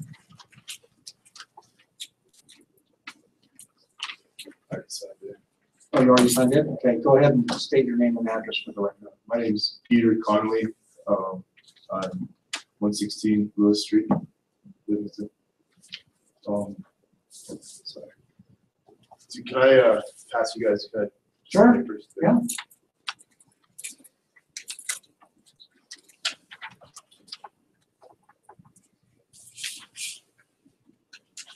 Thank you. Thank you.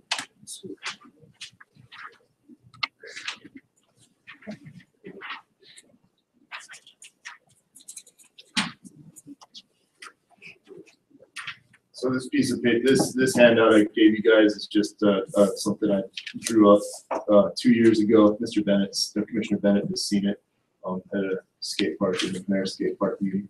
I'm here to address you guys regarding the McNair Skate Park Committee. As a citizen, I'm not in that committee. And then just if you guys allow me to give you a little bit of background. Again, my name is Peter Connolly. I've been skateboarding for 32 years.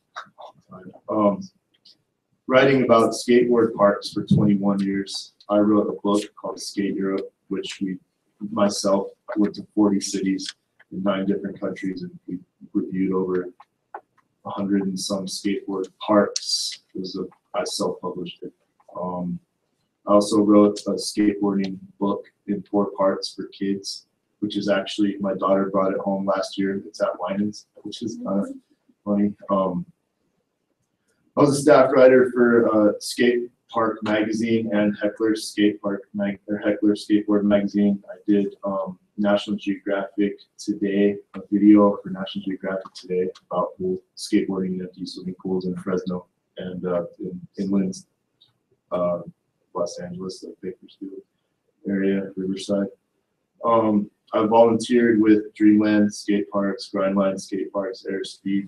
I'm also the founder of Skate Park County, which is a local nonprofit that I just founded this last year. And I'm also a member of the Livingston Elks Lodge.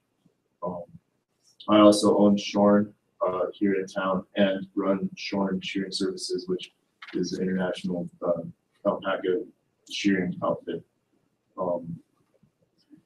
So I'm here to talk to you guys regarding the McNair Skate Park Committee. They've alienated a lot of community members. Their lack of progress has had a lot of people that I know and people that know who I am come to me because of my history with skateboarding and skateboard parks and asking questions regarding the McNair Skate Park Committee. It's an advisory committee for you guys. Is that right? Or is it's for all of you guys? It's for the whole city commission, not just you. No, Oh, you're just on it, right? I'm just on it. Okay, cool. And so basically, I'm just here because I've seen the committee miss a lot of opportunities that have been given to this community and also the state of Montana. The state of Montana has had, in the last 2 years, we've had 13 skateboard parks built in the state of Montana, which is more than any other state out of 50. So that's pretty huge. We are lucky enough to have a community member being the state of Montana, Jeff Amet, who's a bass player from Pearl Jam, who has his own nonprofit, who gives money to different communities in the state and funds their skateboard parks. The minimum grant that he gives is $60,000, and he's given up to $180,000 to different communities. In the 2 years, and so this is where this comes in. In the 2 years since I've given, this is a proposal that I gave to Derek Smith, that's the chairman of the Livingston, of the McNair Skate Park Committee. This was a proposal that I came up with after the existing skateboard park was graffitied. And there was a huge cry in the community for a new skateboard park. And so I called my contacts within the industry and I came up with this. This was going to be phase one. We had the McNair Skate Park Committee. I didn't know that at the time, but they didn't have a nonprofit set up yet, so that they couldn't take any money from the donations or anything like that to build this park. When I brought this in to Derek, the committee took it and decided that they didn't want to do this phase of the skateboard park. It didn't even necessarily have to go down by the river, by the Sacagawea Park. It could have gone anywhere, but they decided not to do that. And so that's what I'm kind of getting at is these missed opportunities. They've missed Jeff Amet's grant for 2015, 2016, 2017. And according to the Montana Skate Park Association, they're not slated for the grant for this year. They are at about, their financials say that they're roughly at $180,000, $190,000, which has been kind of a glass ceiling for the last 2 years. So I've seen this group sort of they've kind of plateaued. And I think, and they've done a lot of hard work, with all due respect. I think that they're not going to get past that plateau. There's a lot of members of this community that have felt alienated by the group, the skate park group, and they will not donate money to that group. They support the skateboard park, but they have told me they won't donate money to the group. So, and hearing myself, this sounds negative. I'm not trying to be negative. I'm just trying to show a picture of what the community is seeing and what I'm seeing in the community as well. And I think that there can be something that can be done as far as allowing, that people are frustrated, and I think they're frustrated due to lack of communication.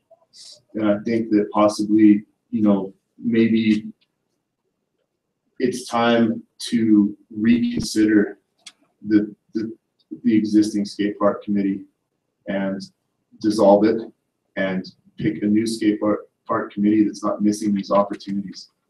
Because this community gave the skate park committee basically $200,000 without even a set of plans. And I think there's more there. And I think that if we change things up a little bit or a lot, that we could get a much better skateboard park for the community. And I think the community deserves it. I think we're missing a lot of opportunities with at-risk kids, mentoring, all kinds of things. And I'm personally frustrated, and I know a lot of other people are. And I think that if there could be a change, right now is the time, because they have broken ground and we have pretty much the whole winter to set everything up. So yeah. If you guys have any questions.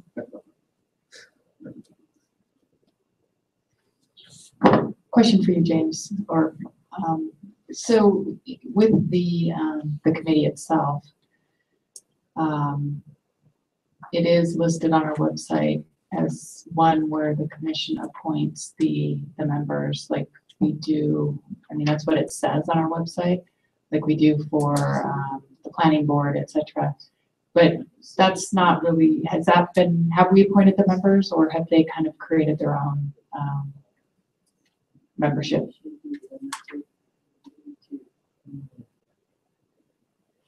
Well, on most of the committees provide people who want to be on the board. Just like the URA, they present members who they're suggesting if they have an opening. Right. They present them, and those applications are placed in our packet. Yep. We review them and then vote on them.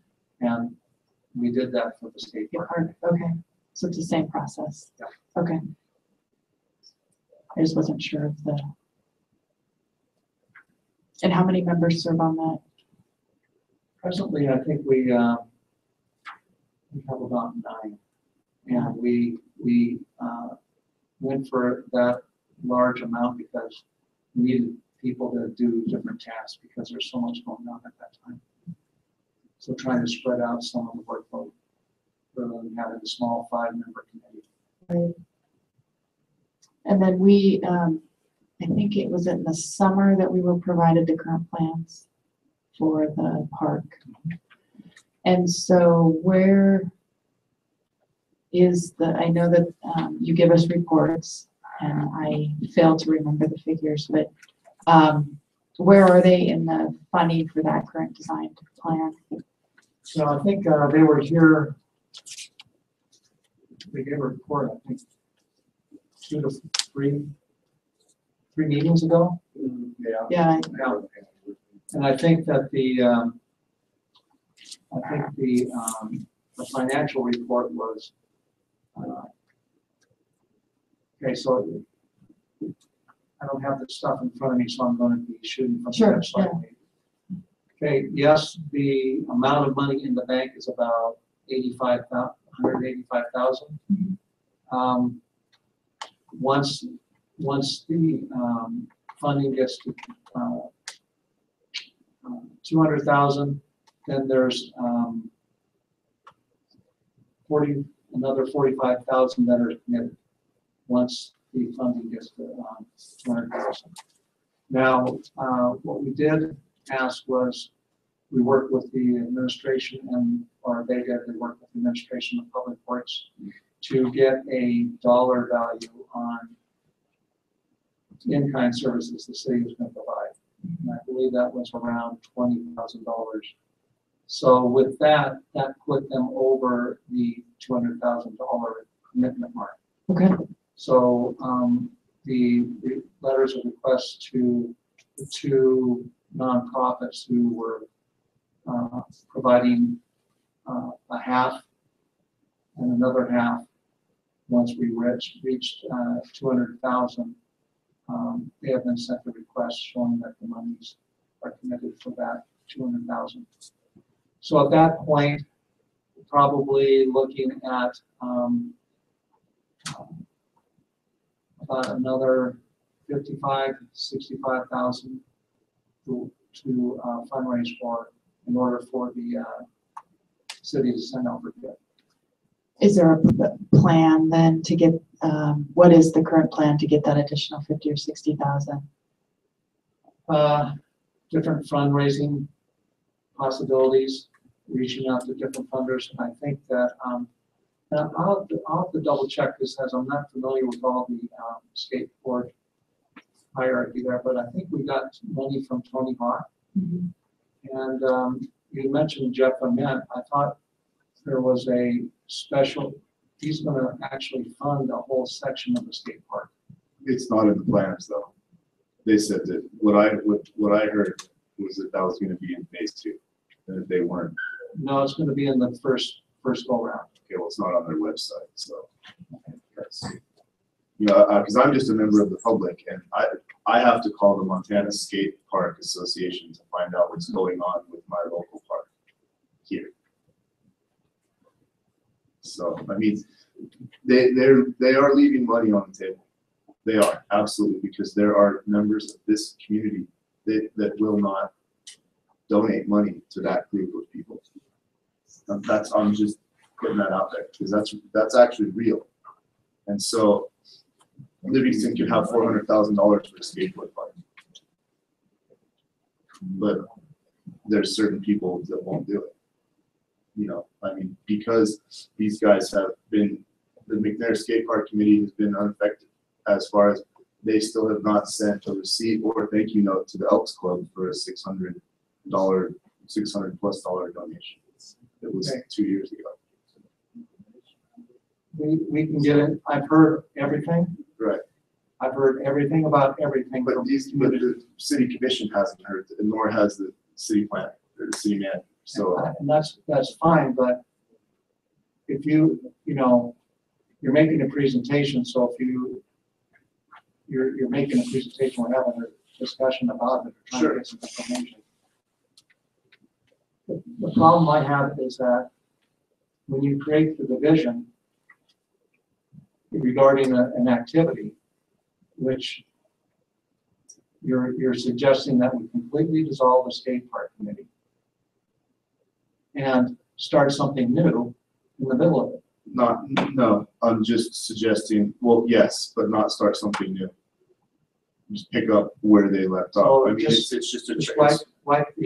Yes. And I just want to clarify the point, there's a difference between the skate park committee and the nonprofit. The city doesn't have profit, as we don't control the nonprofit. As far as I know, the McNair Skate Park Committee is under Tom Schellenberg's nonprofit status. Is that correct? Right, but it's not under the city. It's my, yeah, so there's even if you dissolve the committee, sure, you don't dissolve the nonprofit. Oh, understood. Yeah. No, and so it's really the committee function should be, the only function of the committee should be to be the liaison between the nonprofit and the city as far as working on going out for bid and working on the actual requirements, engineering specifications. So we're not really involved in the design portion of it, other than verifying the design, making sure that it's safe in the engineering standards. Understood. As far as the features go, the city's not involved in that at all. As far as fundraising goes, the city's not involved in that at all, because that's obviously a nonprofit issue. It's not a city issue. Right. So I just want to make sure that we understand there's a very fine line there. It's a lot of the same people, so it gets pretty muddled and confused. Sure. But the city is only really in this we are assisting in managing some of the funds, and we are assisting in the engineering and bidding process. So if it's fundraising that you're talking about, the city's not involved in that. And if it's design, the city's not really involved in that as well. I'm coming to you guys, the entire city commission, and giving you a report on what I'm hearing in the community, because I've gone to the meetings, the McNair Skate Park meetings, and told them this as well. I just wanted to make sure I was clear what the lines were. Very clear. Yeah. Just clarification on the lines. Oh, sorry. Yeah, thing. Okay, I- just one thing, if we Sure. want to get a full report from the community, this is really, it's not the, Right, I not the totally time to do it. understood, yeah. I'm not prepared to discuss every little detail. No, and I was just, back just to Mr. Cardus's on the lines there. So if the nonprofit is separate, the advisory committee then that Mr. Bennett sits on is separate from the nonprofit. And who are is that still a 9-member or is the nonprofit the 9-member? No, the skate park committee is a 9-member board. Okay, the one that you sit on. Right. Okay, that works in the advisory with the city. And then, are there minutes from those meetings then too? Okay. We have them somewhere, I don't know. We have to share. Okay. I don't know if we do. I'm sure that, I'm assuming the skate park committee does. I don't have a master list of minutes from all the subcommittees.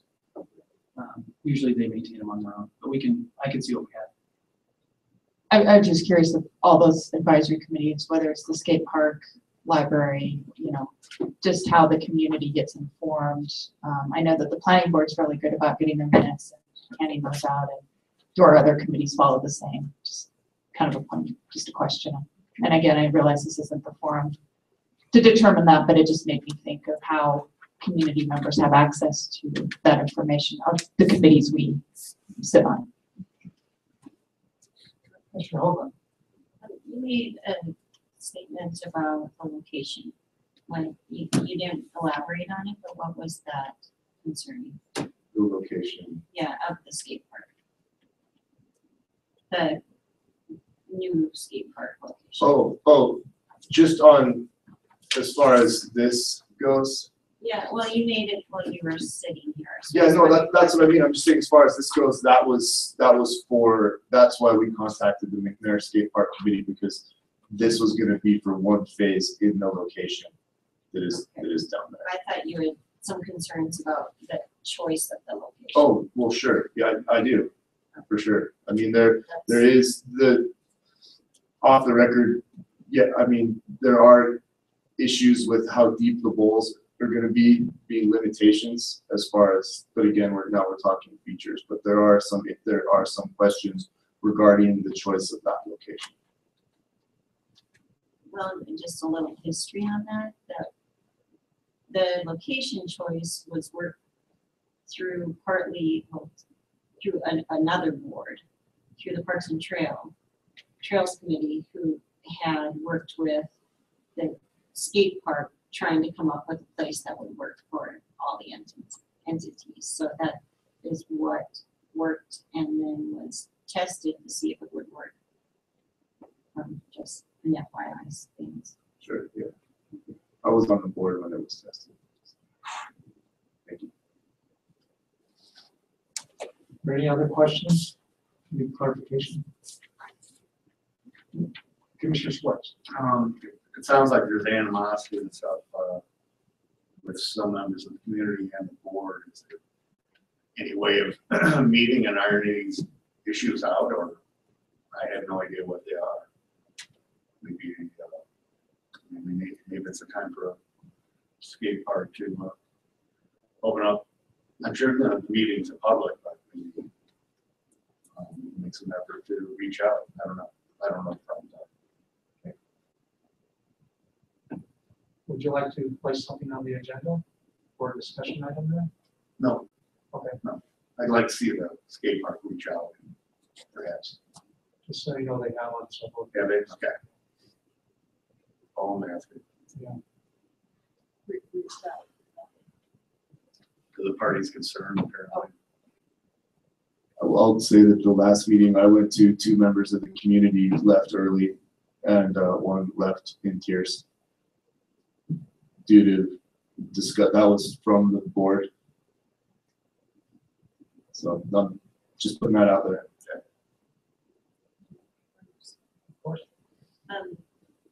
This is nothing personal to either of the entities, the community that's frustrated on the board, but if a lot of infighting by adults stops the process of something that's super important to our community. I don't see that as an okay. You're absolutely right, and that's why I'm here. The last meeting I went to was pretty contentious, and so I stepped out of it because I didn't see my presence being helpful. They didn't seem to want my help, but the fact that the ground didn't get broken this summer and it hasn't gone out to bid, I figured that we have a good time now to step back with a little bit of critical distance, and we could possibly get everyone on the same page and actually hit a home run. Because I don't want to see the infighting either. I ejected from that situation because I don't need that in my world either.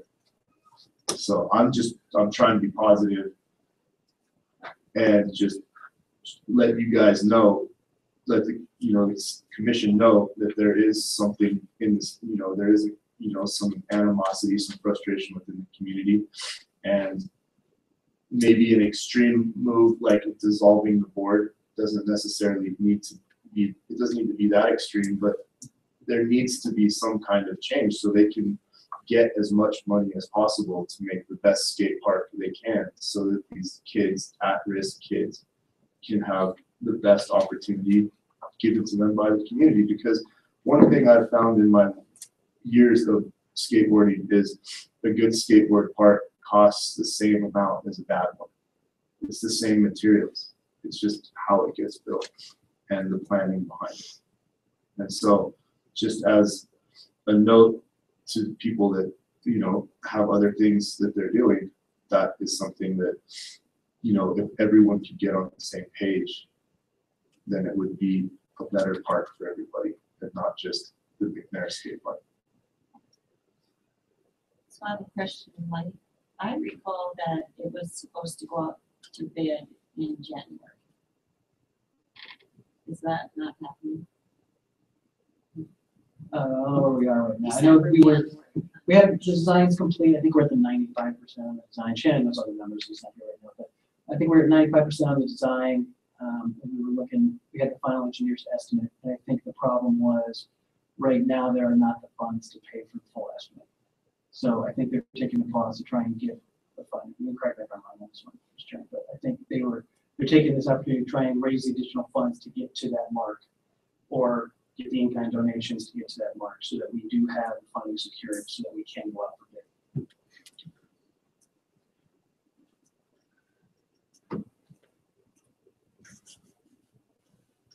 So anything else? Well, thank you for your time. I appreciate it. Thank you very much. Thank you. Any other public comment?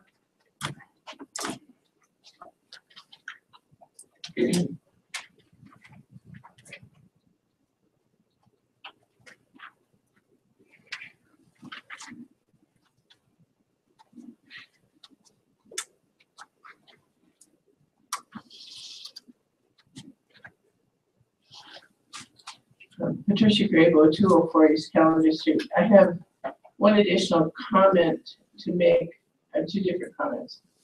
To make on the earlier comment I made on the Livingston Restoration Group. Two things. One is the decision was made to keep everything involved with the Livingston Restoration Group out of the public domain. Okay. Having talked to the judge, in that case, Nell Swandle, he said that could be reversed very easily, just simply going back to court and asking that now be in the public domain, and then having the judge making a ruling on that. That is a preference for people like me. And the city is involved in this. So the city, so I just wanted to mention that to this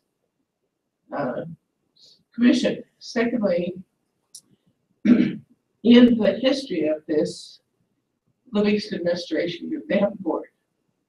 And there has always been a city commissioner on that board. It has not been the public works director. And I'd like to find out why that decision was made to have the public works director on the board rather than the city commissioner. Seems more appropriate, since the city commissioner is a representative of the people of Livingston to have a commissioner on the board.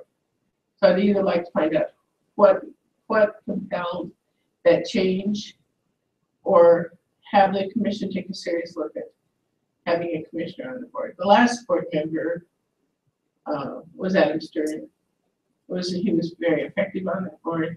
I just think it's much more appropriate to have a city commissioner on that board. That's my first comment. My second is this meeting that's going to be happening on the 30th. I have been involved in planning for the downtown since the Entrecco study. We have had 4 studies. We had the Entrecco study, which cost the city $60,000. Then we had an architectural study for $7,000. Then I initiated the MSU study for $10,000. And in every case, the city required that there were certain things that we had to do to effectively plan for our downtown. So we had a net end result, which was a published a summary of the study with the MSU study, and then the last study that was done, I was not involved in. It's the only one I wasn't involved in. And as you know, there was a decision that this is how the downtown would look. There was pictures all over that were placed in, hung around the city offices. And the city required certain things of the group. For example, public input. And then a decision-making process after the public input was made. For example, and as we talking about one-way streets of all butts, and both of those were rejected during that process by the public, based upon public comment. So then this commission voted to accept the plan that this commission had funded to plan for the downtown. To me, a traffic study is an entirely different thing from the process that is needed to plan for our downtown. And what's happening to me is an inappropriate way to approach the downtown design. And my concern, again, is timing. We've had 5 years, we've had 4 years now, that doing the downtown streets has been put off. And the money allocated for those streets has been not used on those streets. So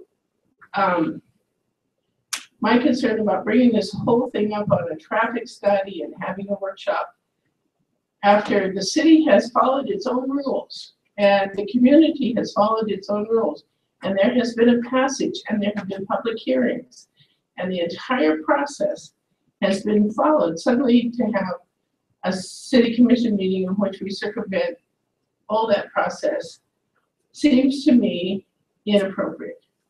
And especially based upon, well, let's see if we can get enough people at the meeting. Let's see if we have enough people objecting. We don't know who is saying no, who is saying yes. At a time when we were promised that we would go out for bid in November, December, because we were promised last year that if we didn't spend the $900,000 last year, we would be able to go out for bid in early December or January so that we could possibly begin construction as early as February. This circumvents our entire process. It circumvents our entire voting process, and it just it's inappropriate and possibly not even legal, but certainly inappropriate in terms of what the public trust on the processes that this commission goes through in order to come to a conclusion.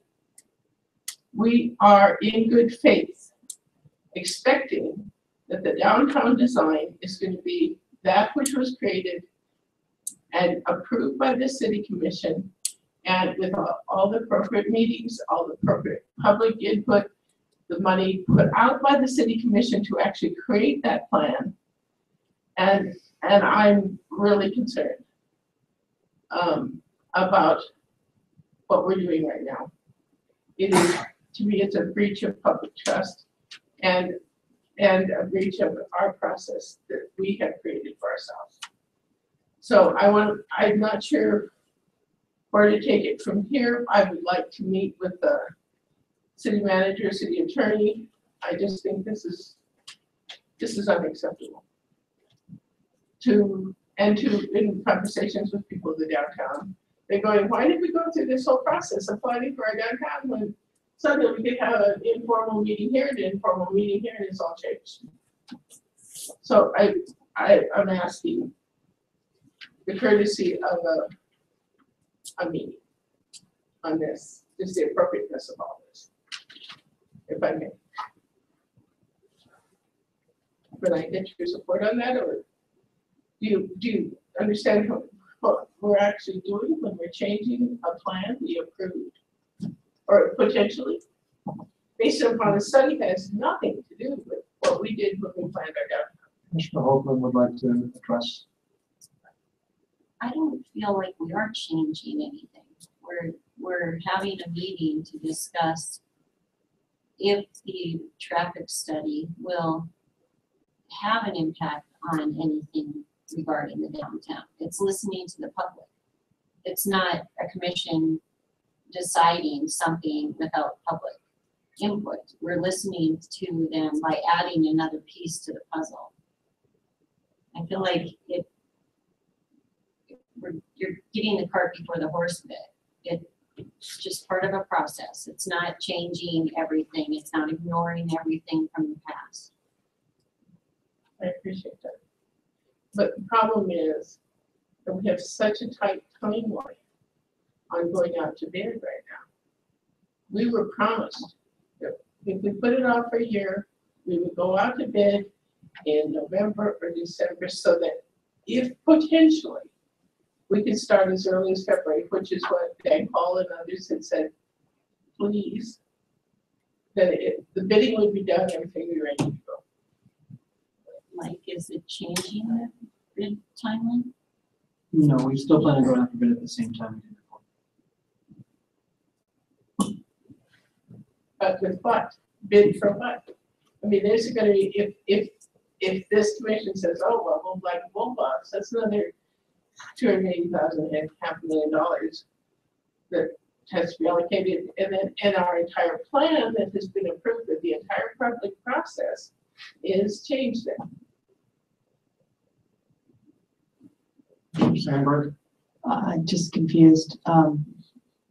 Two things, I will seek to your expertise to answer. Well, your expertise to answer one, and perhaps Patricia's to answer the other. But I'm confused as to what was the downtown plan that was accepted, and when was that accepted? That Patricia's referring to? I'm not sure which one she's referring to. Because my experience has been we accept a plan, a study as a document, but nowhere is it accepted as a formalized plan. So what plan, I guess, are you referring to that the city had approved? City approved, as I say, an entire plan in detail. Where was that? Like a design? A design, the entire design. And I went through an entire process to end up with a design which is in a book, and then excerpts of that book were placed on the walls of the city. When was that? I think it was 2010, was it? Mr. Carlos, do you know when that was finished? Or 10 to 12. I will get the study for you. I'll just get. But that's my question. Was it a study or was it a plan? It was a plan, and it was approved by the commission. It was a plan for the downtown that included details on the street corners, that included all the details on what would happen when we went to work on the downtown. So as a result of, what was it, 6 months to a year of work that actually created that plan. So I will get that to the commission. Maybe that's where we start. I've seen the design. Okay. It included different things like the the walkways, using the metal. The reason we have the lights, the way they look, started through that design. There was some other design options in it that included like an arch into the entrance, which then the community rejected. But that was part of the design, but the community didn't want it. I remember, even though it's still in the design, it was nixed as an option.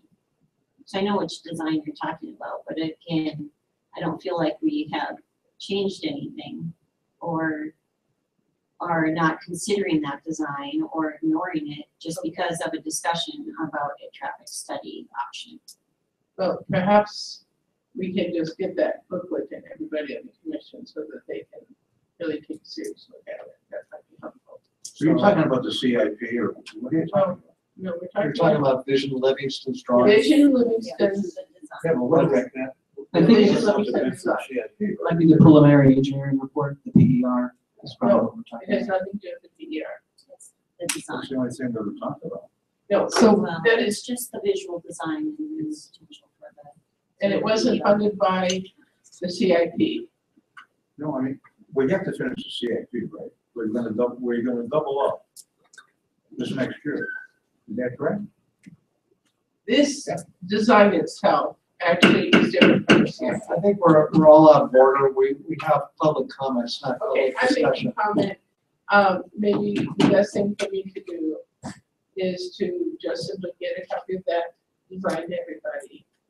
And, Well, and a brief history of how. if it's a design of a business organization, I mean, it has to be something that the commission actually approved.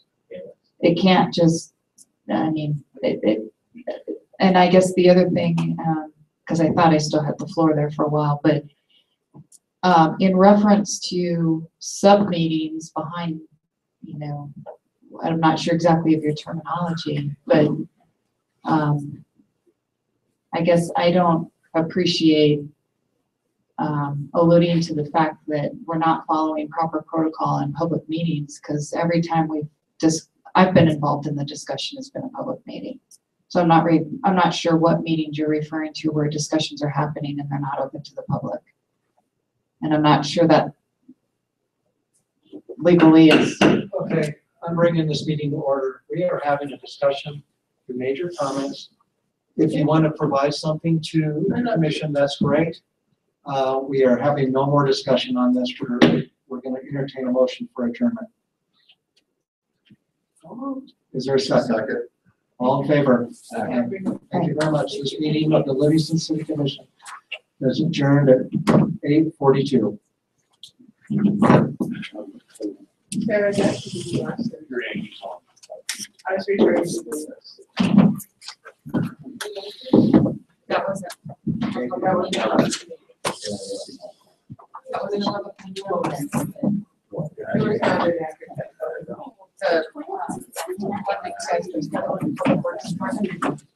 Okay.